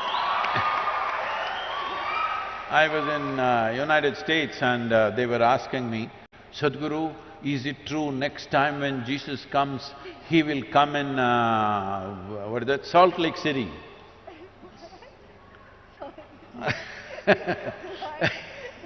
You know Salt Lake City, you don't know? Oh, there is a whole story, I won't go into it. I said, see, last time he came around Jerusalem, and he came and he said, come follow me, only 12 guys. Out of the whole population, only 12 guys he got. Out of that, one of them freaked on him anyway. But if he comes to United States, now in 21st century, and says, come follow me, Nobody will be behind him because you got 35-year house mortgage, 15-year card mortgage, 20-year student loan.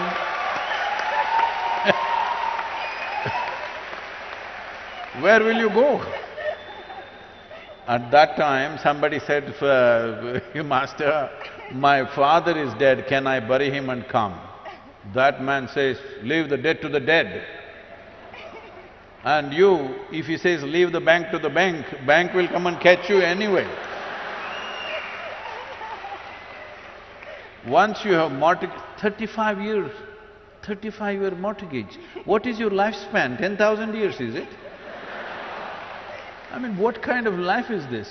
In 35 years, if something spectacular happened here, you can't change the direction of your life, what kind of life are you building for yourself? Hello?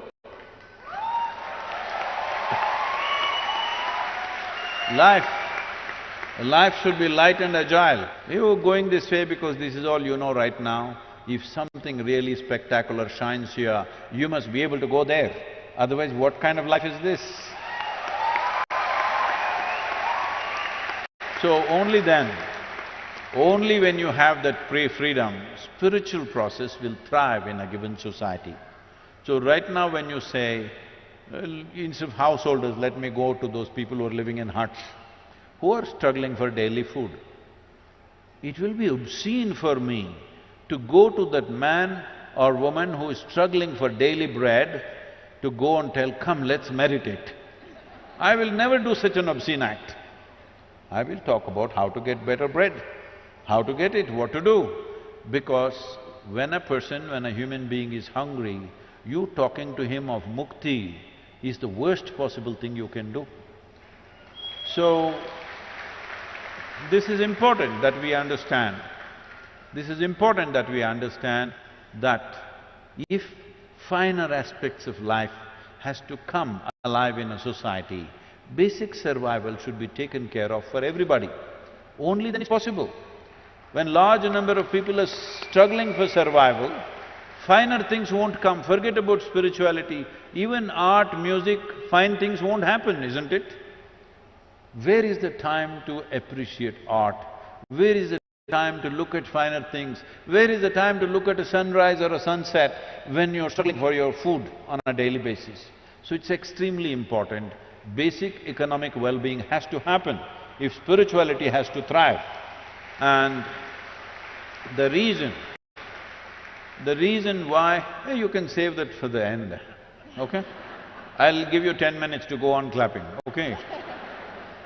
The reason why spiritual process thrived the way it thrived in this land is because we had a spell, a golden period of 8 to 10,000 years of well-being. That is when spirituality thrived, because everybody ate well. After that, what? Because if you had come here as any other creature on this planet, stomach full, life settled. But once you come as a human being, stomach empty, only one problem, stomach full, 100 problems. You got 100? Hey, 99 now. So, this is the nature of a human being, that only after survival is taken care of, what it means to be human becomes relevant to you. When your survival is in question, you're just another creature, like every other creature. Only when survival is taken care of, what are the other aspects of being human, beyond eating, sleeping, reproduction and dying one day, what else can I do with myself? This comes up only when there is some assurance of survival. This is why I am constantly in economic forums and economic conferences, because economically, if there is no well-being in a society, who the hell will meditate?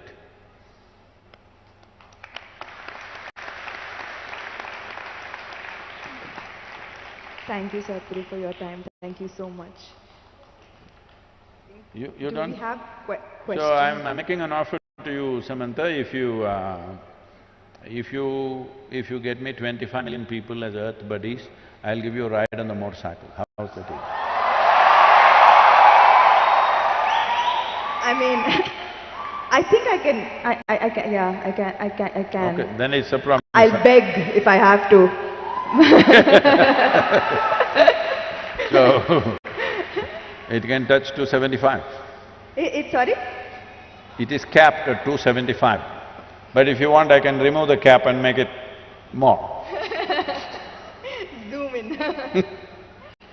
I think do we have time for a few questions from the audience? Yes.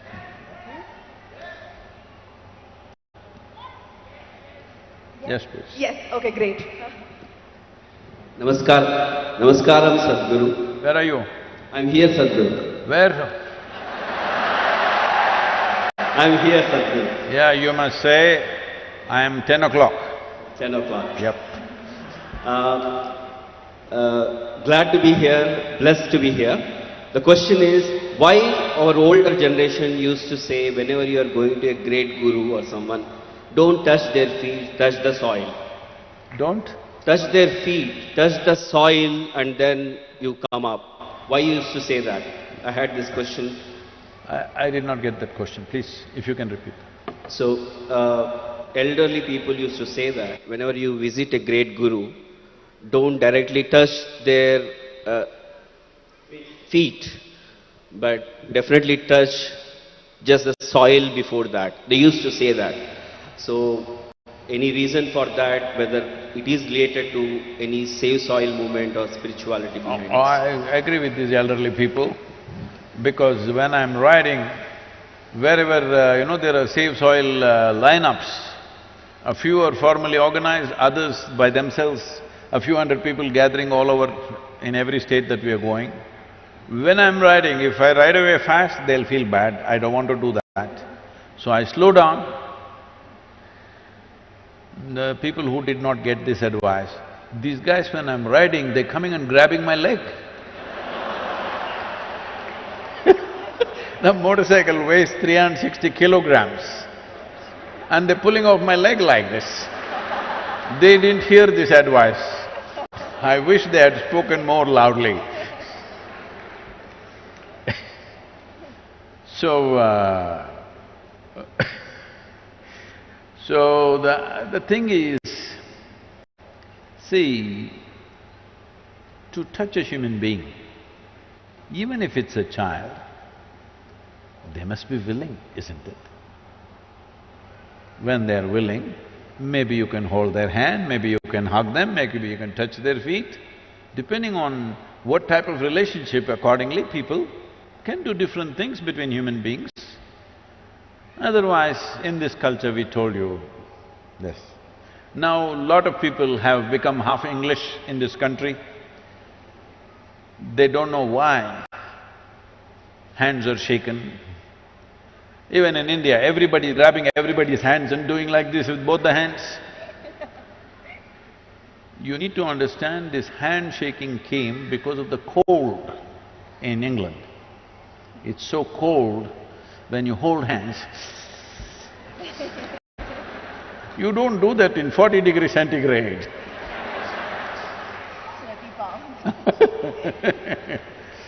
And on top of it, many of them are wearing jackets in 40 centigrade. I was at a corporate meeting, a few years ago in Mumbai. It was a board meeting, they invited me because they wanted some advice on something. And everybody was in their jackets and ties. Outside temperature was around 36, 37. I said, see, if I had put my money in your company and I saw you guys wearing jackets and ties in 37 degrees, I would take away my money immediately, because you guys don't know what you're doing. Isn't it? You're supposed to manage everybody's money. You must feel the weather, hello? You must always be sensing for every sign that is there around you, economic signs maybe, business signs, but if you don't even notice the weather, you wear jacket. No, Sadhguru, it is a requirement. Who made the requirement? Who told you it's a requirement? No, it's it is expected. I said, who the hell is expecting, huh? Why are you wearing a tie in India when the temperatures are the way they are. All this is done to prevent cold affecting your throat. You in summer, you're wearing ties and walking around. This is slavery at the core of Indian mind. This needs to go. I was in our tribal school. The government is running a small one-room school in the tribal village. We were educating the children in the ashram, but the government opened a small school, one-room school, one teacher who comes once in a way. And I go there and all these girl children, they're wearing ties like necklaces here. They think they have a kind of a necklace, they're wearing it here. I said, what is this? Why is the state government insisting these girls should wear a tie to the school? Where the hell are we? So I'm saying, it is time we rejig this nation in so many ways. It's good to touch the soil where the Guru has stepped rather than grabbing his feet. So, don't molest the Guru's feet without his permission.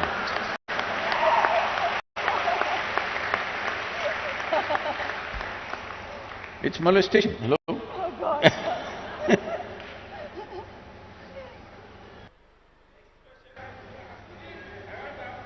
Yeah, get the microphone. Where's the microphone, please?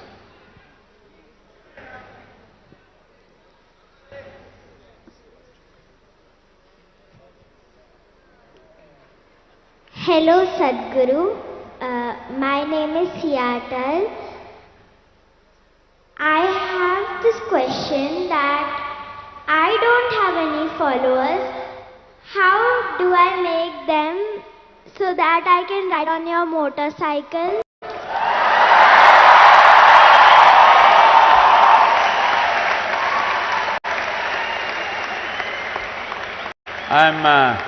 I'm reducing the number from 25 million to just 1,000 for you. If you get me 1,000, you get the ride. 1,000 you can do, I know you're capable of that.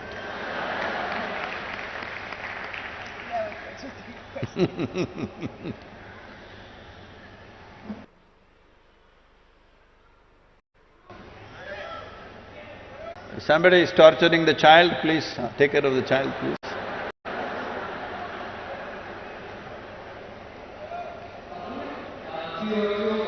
Where are you?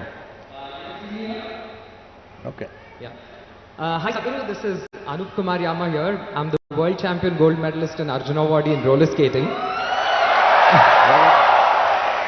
What did he say? I'm sorry, I'm not able to get it. Yeah, Sadhguru, I'm the world champion in roller skating and in Arjunavadi. So my question is, you have another 4,000 kilometers to go. Will you actually skate because it is less risky and more good of an exercise for you? Thank you, sir. No. I promise you'll have no broken bones though. I'm not going to break my bones on the motorcycle either. Wonderful, sir. Thank you.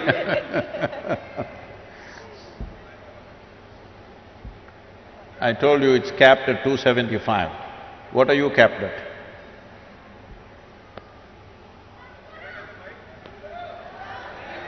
Please spread the microphone around, don't keep it in one place.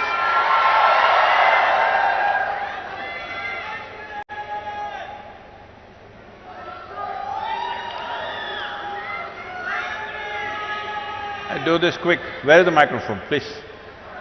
2 o'clock again. Thank God I got the mic. Okay, please. Namaskaram Sadhguru. Warm greetings Samhitha. Hello everyone. What? So… You must hold the microphone a little closer. You've seen Lady Gaga? Like that. Not like this, like this. Yes. See.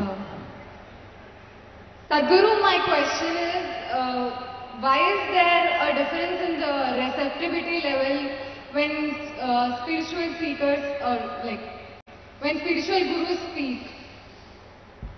I hope you got the question. Which is why I brought my cue cards as well. Huh? Which is why I brought my cue cards. See, you should have brought the cue card like Samantha. Okay, let me give you one example. I've been in satsang. When an online satsang happens, I see many spiritual seekers making different kind of sounds, but I don't feel that way. I just feel blissful. Can you answer my question? Thank you, Sadhguru. So they're all freaking, why am I not freaking? That's a question.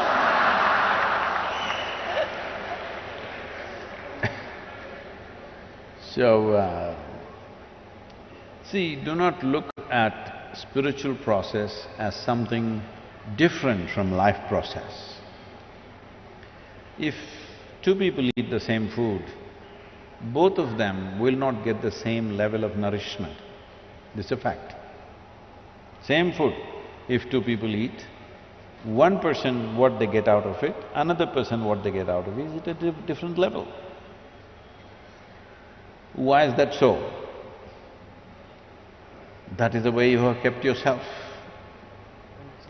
In your life, the way human being is made, human system is a complex system, the most complex on this planet. Somewhere else, if there is somebody else, we don't know. But on this planet, this is the most complex life. The most complex life means, in terms of evolution, you are the flower of evolution. Compared to all the other creatures, this is the flower of evolutionary process. A flower that bloomed after millions of years of, I will say, R&D work. Research and development happened from an amoeba to who you are now. How much work? How many capabilities? How many sensitivities? How much competence? If you were an amoeba, what you could do, and today what you can do, is it even comparable? It's another world altogether. So for this much to happen, so much work has happened. Now once this complexity comes, complexity can tie itself in knots. To keep it open, to make it into something that will easily go in the breeze.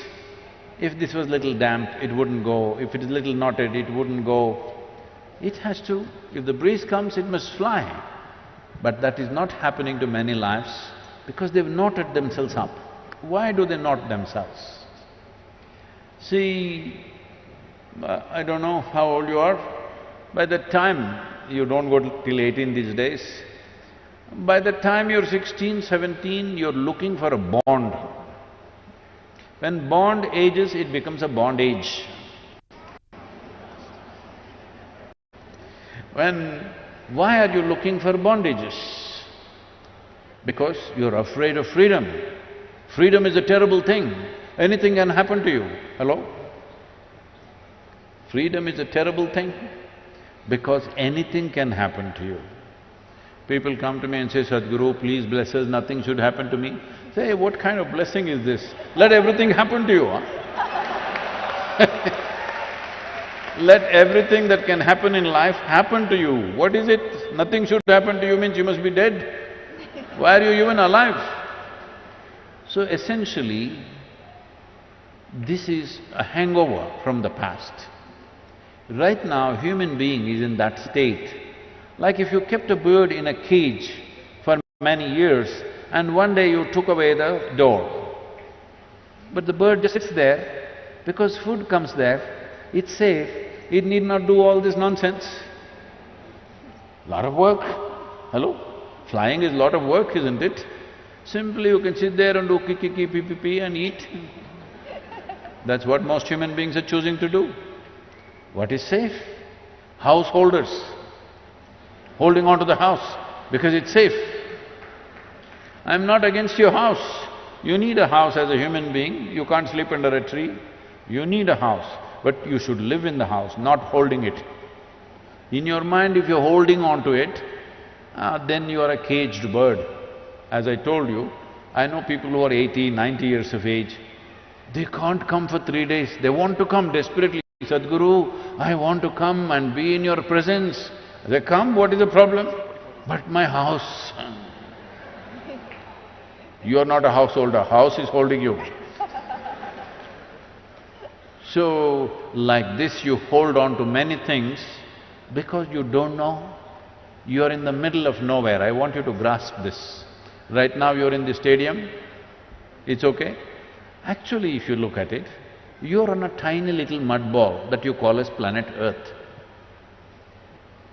You don't know where the hell it is floating in this cosmos, where it is going, whether it's going or not, whether it'll be there the next moment or not, you don't know.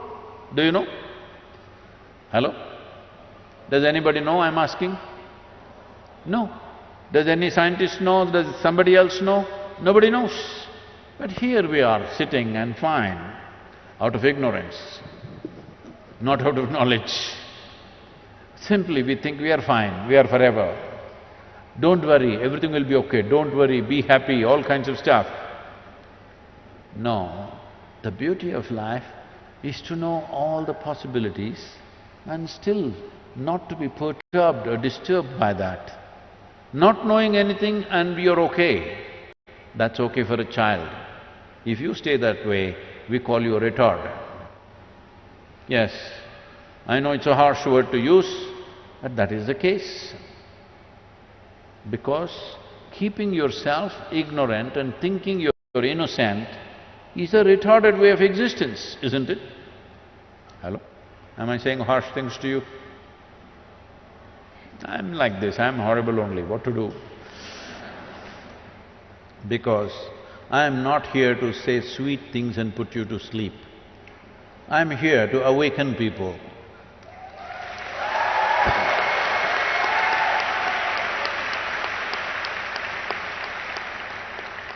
See, even for you to say save soil, I had to ride 26,000 kilometers. I could have told you from the yoga center, please save soil, you should have all… yes, Sadhguru. No.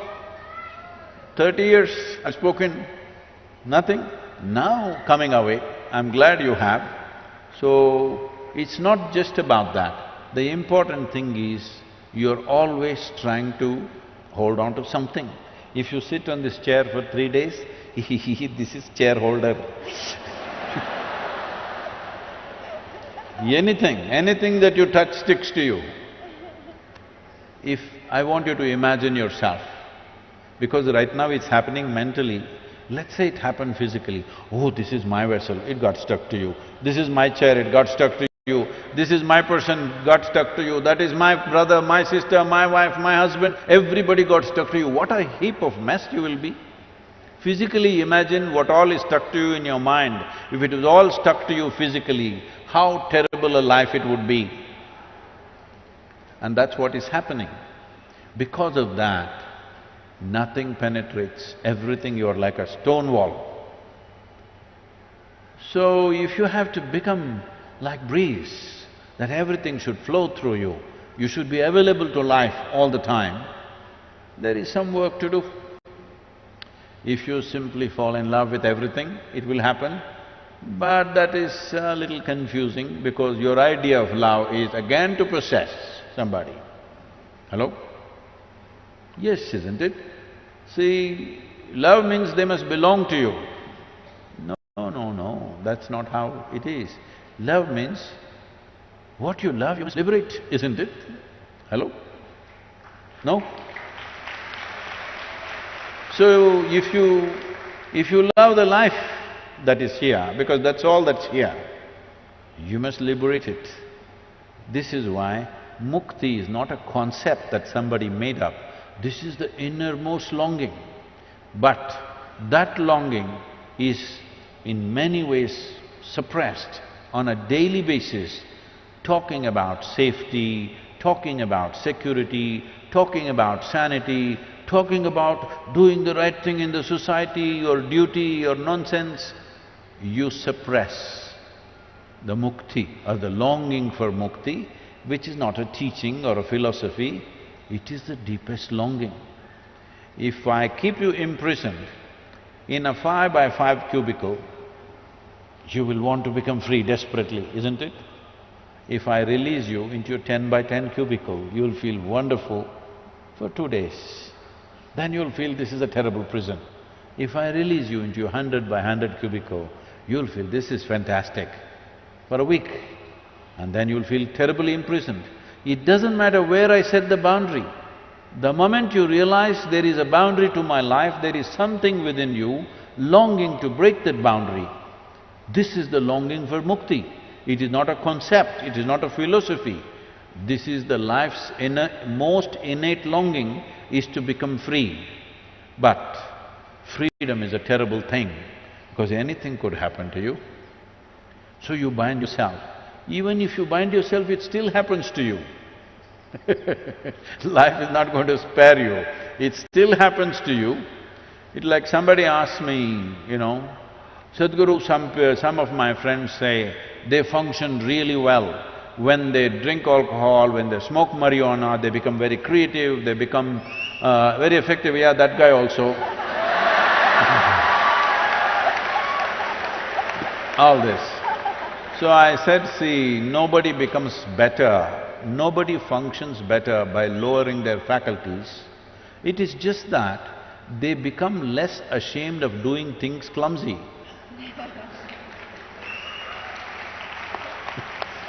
Alcohol takes away shame.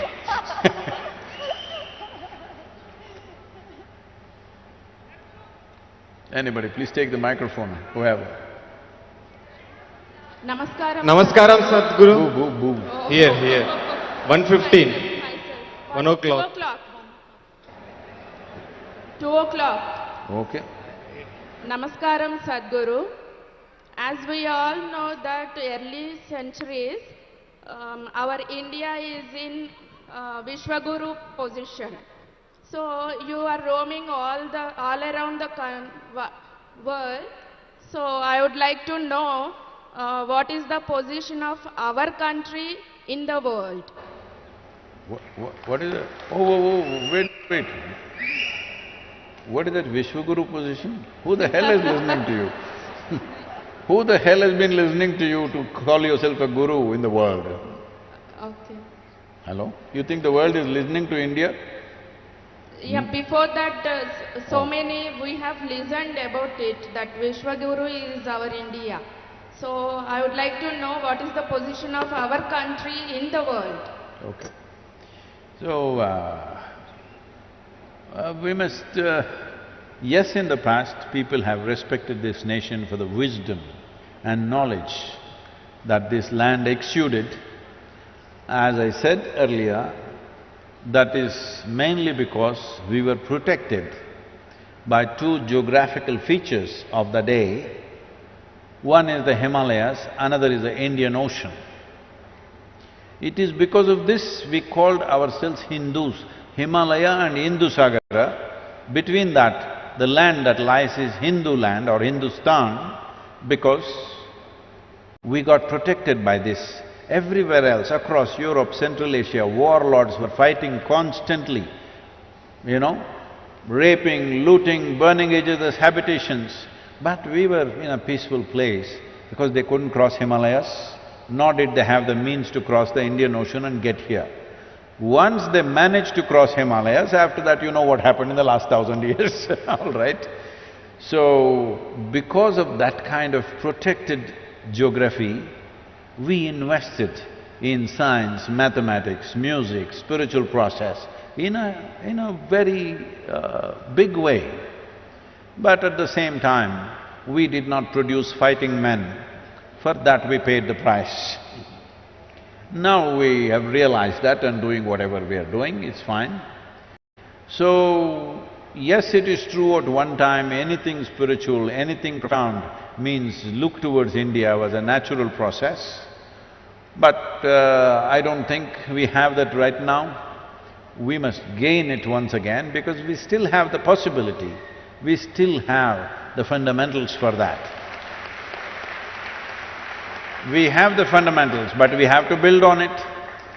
But there is a problem of, as I said, all sorts of people going and setting up spiritual centers in the West and doing some silly things and getting ridiculous amount of bad press out there. And what I have seen is, now it is different wherever I go, every door is open in the world.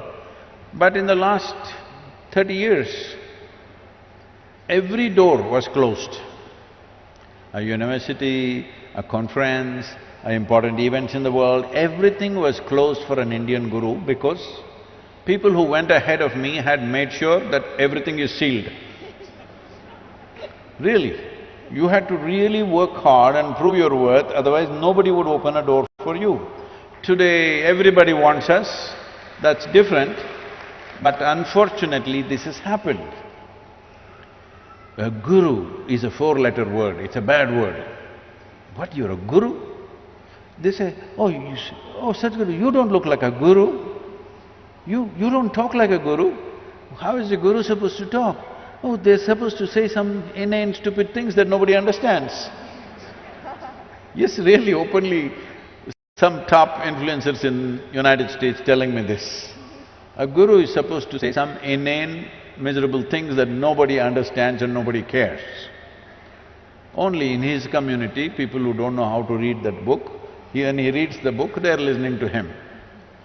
So unfortunately this has happened, but in many ways, we are once again putting India back on the spiritual map of the world in a big way.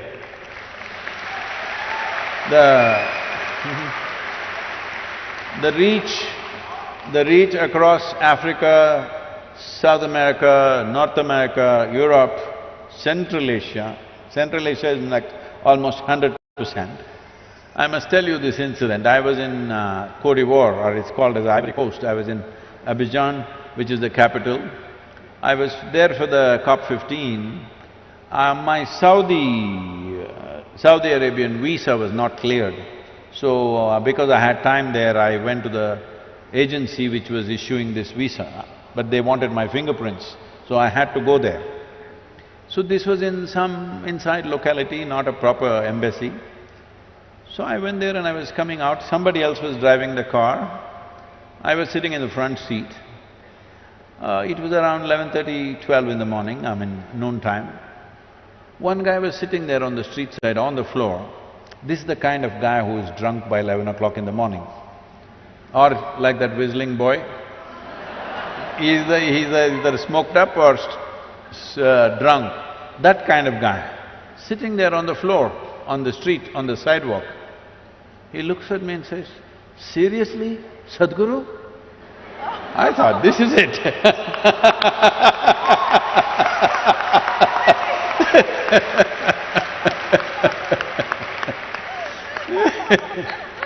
So, we are once again touching the world. We won't disappoint you.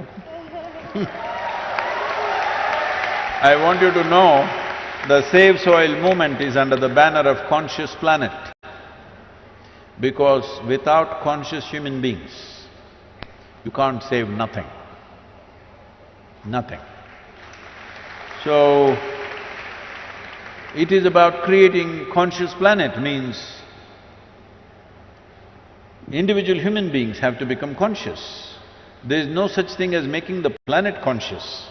You and me have to become conscious, that's the whole thing. So, this work is going on. In 2020, I don't know what is the numbers for 2021, it's definitely higher. In 2020, our video views touched 2.4 billion. And I am not a beautiful superstar like you, just like that, talking little sense, because there is that much thirst in the world. There is that much longing in human beings wanting to know something. When that longing is there, we should not disappoint them. And above all, this is the first time in the history of humanity that we can sit here and talk to the entire world. Many great beings have come. When they spoke, hardly 10 people could hear them. This is the first time we can sit here and talk to the entire world. When we have tools and technologies and possibilities like this, if we do not transform the world, it shows that we don't care enough.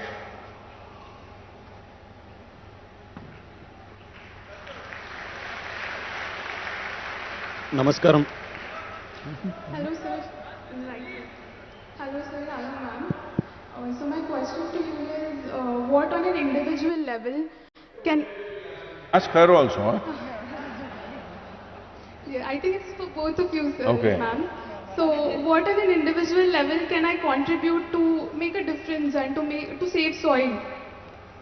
Like, what is the basic contribution can I make as an individual? Because I'm not like a great person like you or ma'am. So, like a common man, what can I do? A small thing to save soil. See, please. One thing is, you being a common man is a lie. First thing, you're not a man. Another thing is, you're not common. I don't see anybody else like you, so you're not common. I know in your life, within yourself, you're very special for your own life, isn't it? Hello? Let's be straight about this. Within your own home, you are a very special person. If somebody treats you in a common way, will you take it? No. So don't use those things those things are said in political rallies. It's okay. There is no common man in the world. If you meet him in a private space, he's a very special guy. So don't describe yourself like that. You're doing this… I'm sorry, I'm being a little like this, because I'm using this question to prick everybody, not just you. You're doing this as to how I can do less. Because everybody says, Sadhguru, but I am only human. Arey, being a human means being on top of the world. Of all the creatures on this planet, you are right on the top. Yes or no? In the evolutionary scale of things, you are on top of the world and you say, I am only human. When will you say, I am human? Because human is a great possibility, but you always refer to your humanity as a weakness. You always refer to your humanity as if it can't do anything. So now you have a phone with you. Phone. Is it a smart one or a dumb one? Huh? Smart one, see? Then what's the problem? You have a smart companion with you, always at your beck and call. So when you have such a smart companion, that guy, you call him… you've given him a name? No, because these days people are giving names to their phones. Where is my pinky? Where is my pinky? Somebody was looking for their pinky and I said, what pinky? No, my phone, I call it pinky. It's on it written pinky. So no name for the guy. We'll call him Ramu today. Am I being too nasty? Is it okay? I call my car prophet. Huh? I call my car prophet. She confessed something, I'm not telling it. So, you have a powerhouse in your hands. This is a powerhouse. Just you, one person. Leave the others, just you. If you are really committed with this kind of a companion in your hand, you can touch the 4 billion people I'm talking about. You can. Will you or will you not? That's left to you. But you have the means to do it. Yes or no? You have the means to do it. Every one of you, you have the means to do it. Will you do it or not is the only question. I heard 27.5 voices.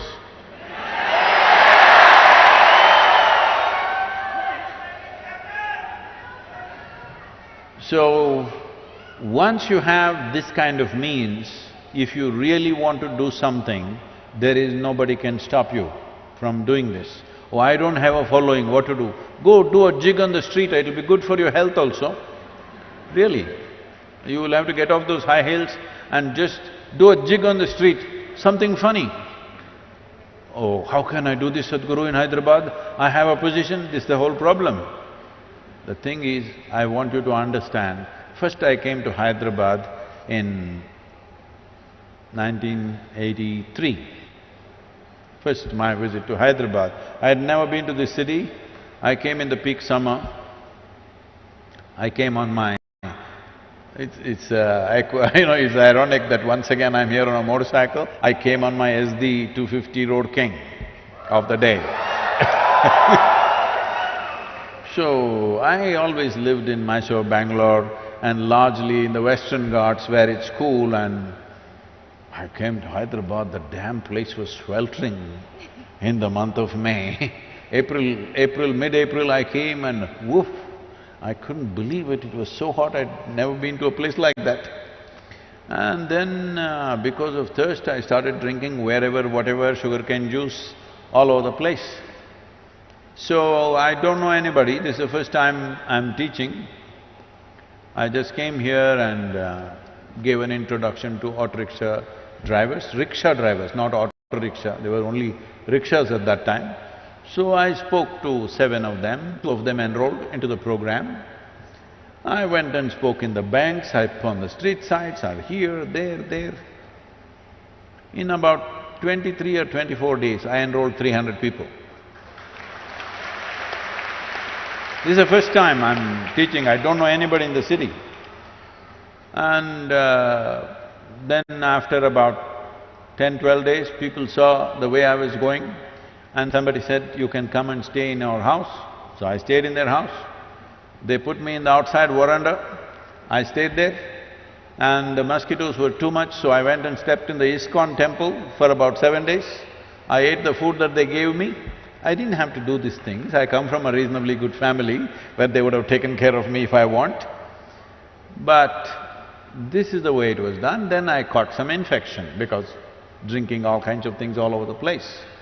So I was running temperature, but I was still going on giving introductions. There was one hotel called Taj Mahal, is it still there? What is that? Chikkadpalli, yeah? What is that? What is that?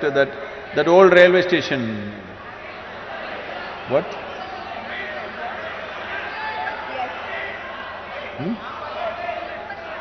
Namak… Yeah, that one. Been a long time. So, they wouldn't give me a hall. They had one stupid-looking hall, but that stupid-looking hall they wouldn't give me. It had all kinds of round lamps hanging. I thought this is the most ridiculous place, but I needed a hall, they wouldn't give me. After much coaxing, they gave me the terrace. So, after nearly a month of campaigning, and I'm running temperature for almost 20 days, I've lost almost like 7 kilograms. I never was excess weight. I was… from the age of 19 till today, I'm still the same weight. But 7 kilograms I lost in Hyderabad, you must give it back to me. Samhitha just sent one meal to me today, I must get back those 7 kilograms.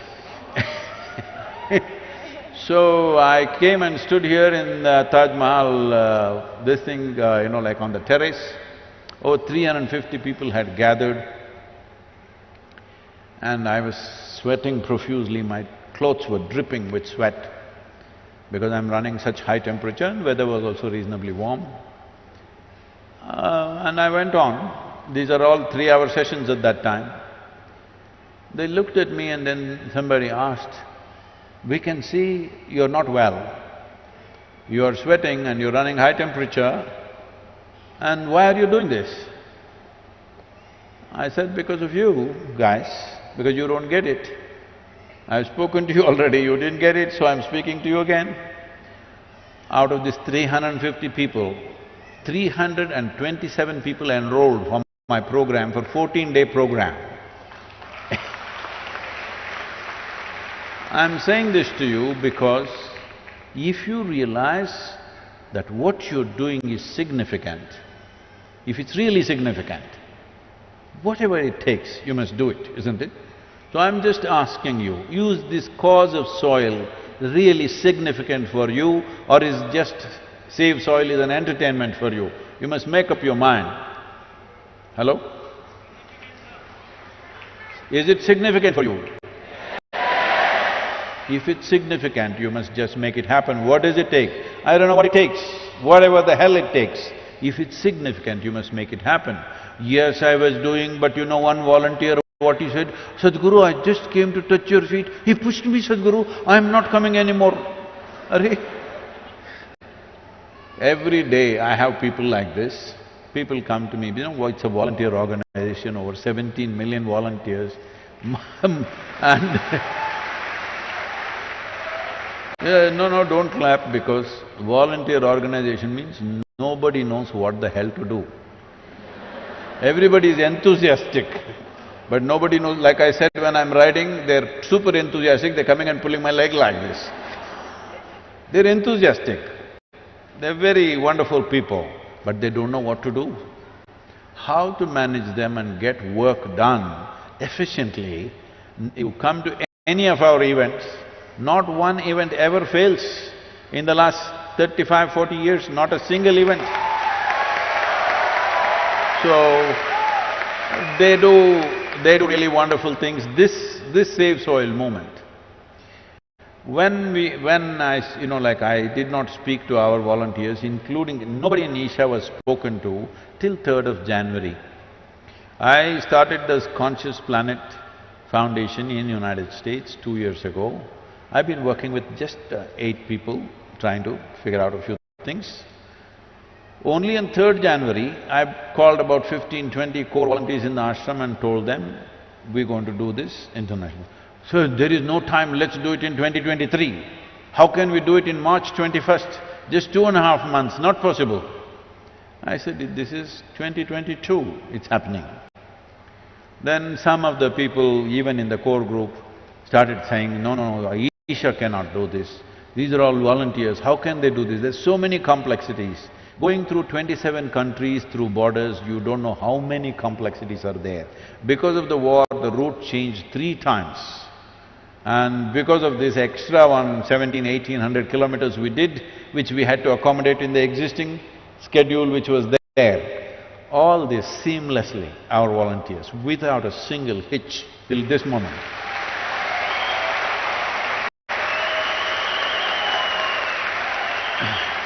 Every event in all these nations booked up 3 to 4 times over. Just halls couldn't take it, that is the only restriction. Otherwise, everywhere there would be 3 times more people. I'm sure even in Hyderabad it would be the same. This is because… but at the same time, because they're volunteers and because they are not professionally trained, and above all, they're not working for a living, they're not doing this for a living, every day somebody will come up to me and say, Sadhguru, she's so horrible, I can't work with her, that guy is impossible, I can't work with him. So I tell them, see, if what you're doing is really significant, because in this world only such horrible people are there. If you see what I'm doing is very significant, you must learn to work with all these horrible people. And you must learn how to make these horrible people into wonderful people. But if you want to work with perfect people, you must go to heaven and today. Yes. Because if you can't work with the people who are here the way they are, then you must go somewhere else. So this problem of what can I do? The immediate thing is, everywhere this question is there, it's not just you, everywhere this question, what shall I do? Initially what they're asking is, shall I go home and fix my kitchen garden? Very cute of you, but that's not a solution. You called? I'm sorry. You need something? No. You need it? Okay. So, for most people who are living in apartments, your kitchen garden may be 2 pots. One may be some kind of a flower thing, another may be 1 tomato hanging there. That's your kitchen garden. You want to go and fix it. Very cute of you, it's a good thing to do, but it's not a solution.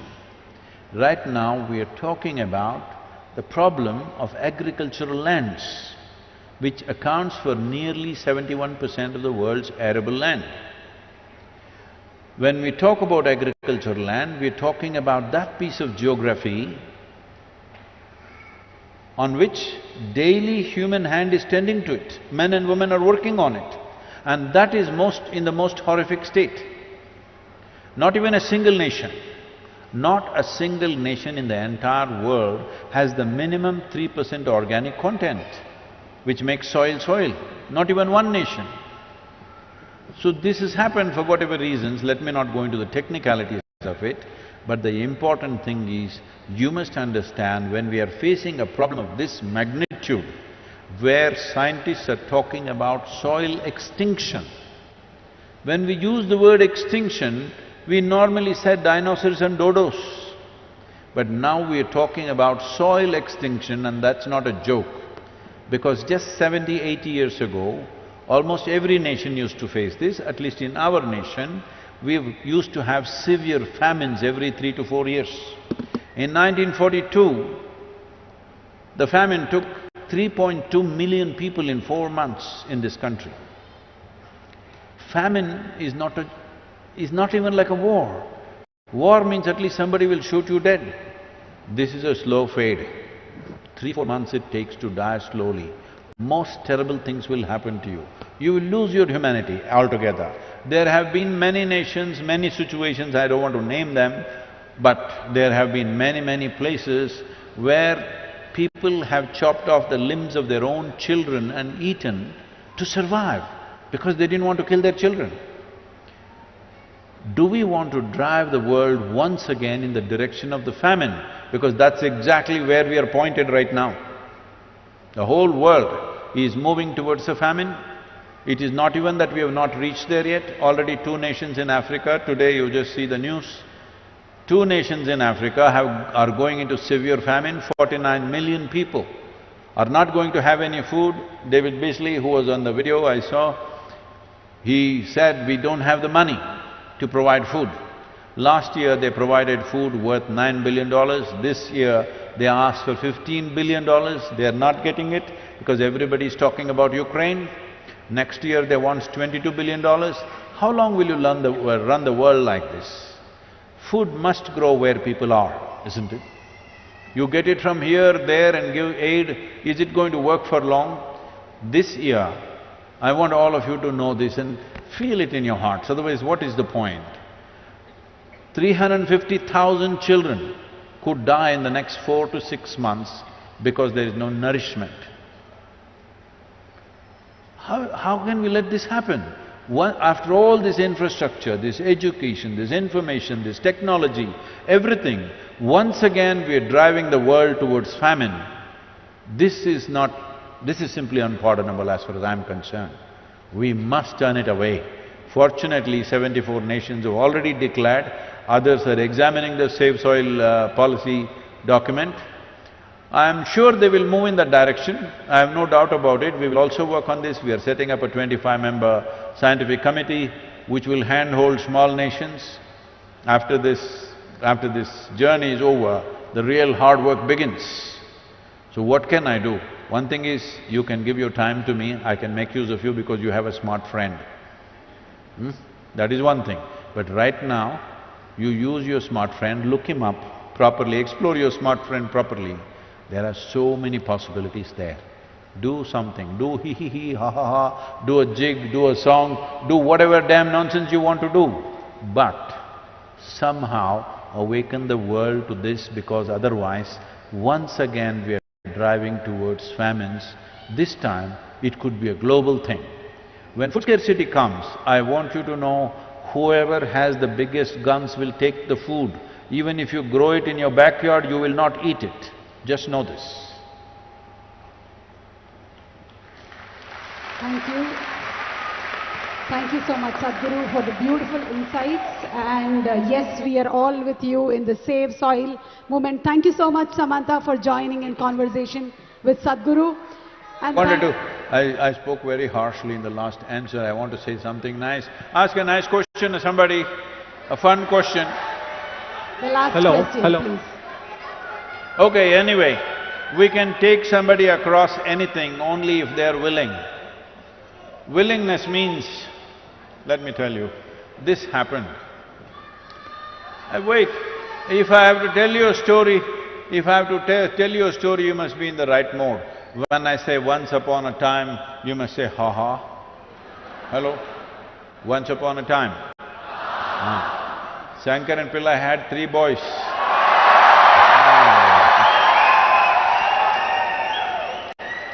And one day, because he was in Telangana, one day he called his boys and said, "You good for nothing people," am I pronouncing it properly? My accent is correct? "You good for nothing fellows, you must do something good in your life." The boys asked, the Telangana boys, they asked, "Father, what is good? We don't know what is good, how to do good." They said, "You don't know what is good? Do something good." "But we don't know what is good, how to do good." "Do something, go out, help an old lady to cross the street, do something like that." So, then the boys went out. In the evening they came back. So, Shankaran Pillai asked the first boy, "Did you do something good?" "Yes, father, as you said, I helped an old lady to cross the street." "Ah, you are a good boy." Second boy came, he asked him, "Did you do anything good today?" "Yes, father, I helped an old lady to cross the street." "You also found another old lady?" Then the third boy came, he asked, "What did you do?" "I helped an old lady to cross the street, father." "What, all 3 of you found 3 old ladies to cross the street?" No, father, not just 3 of us, we also called our cousin Ramu. Because you don't know, these old ladies are so stubborn, she just wouldn't cross. So you can only help people who are willing. Are you willing? Save soil, let's make it happen. And thank you very much, Samhitha, to be here and make this happen. Thank you very much. La la la la la la la, la la la la la la la la, la la la la la la, la la la la la la. Good, whatever.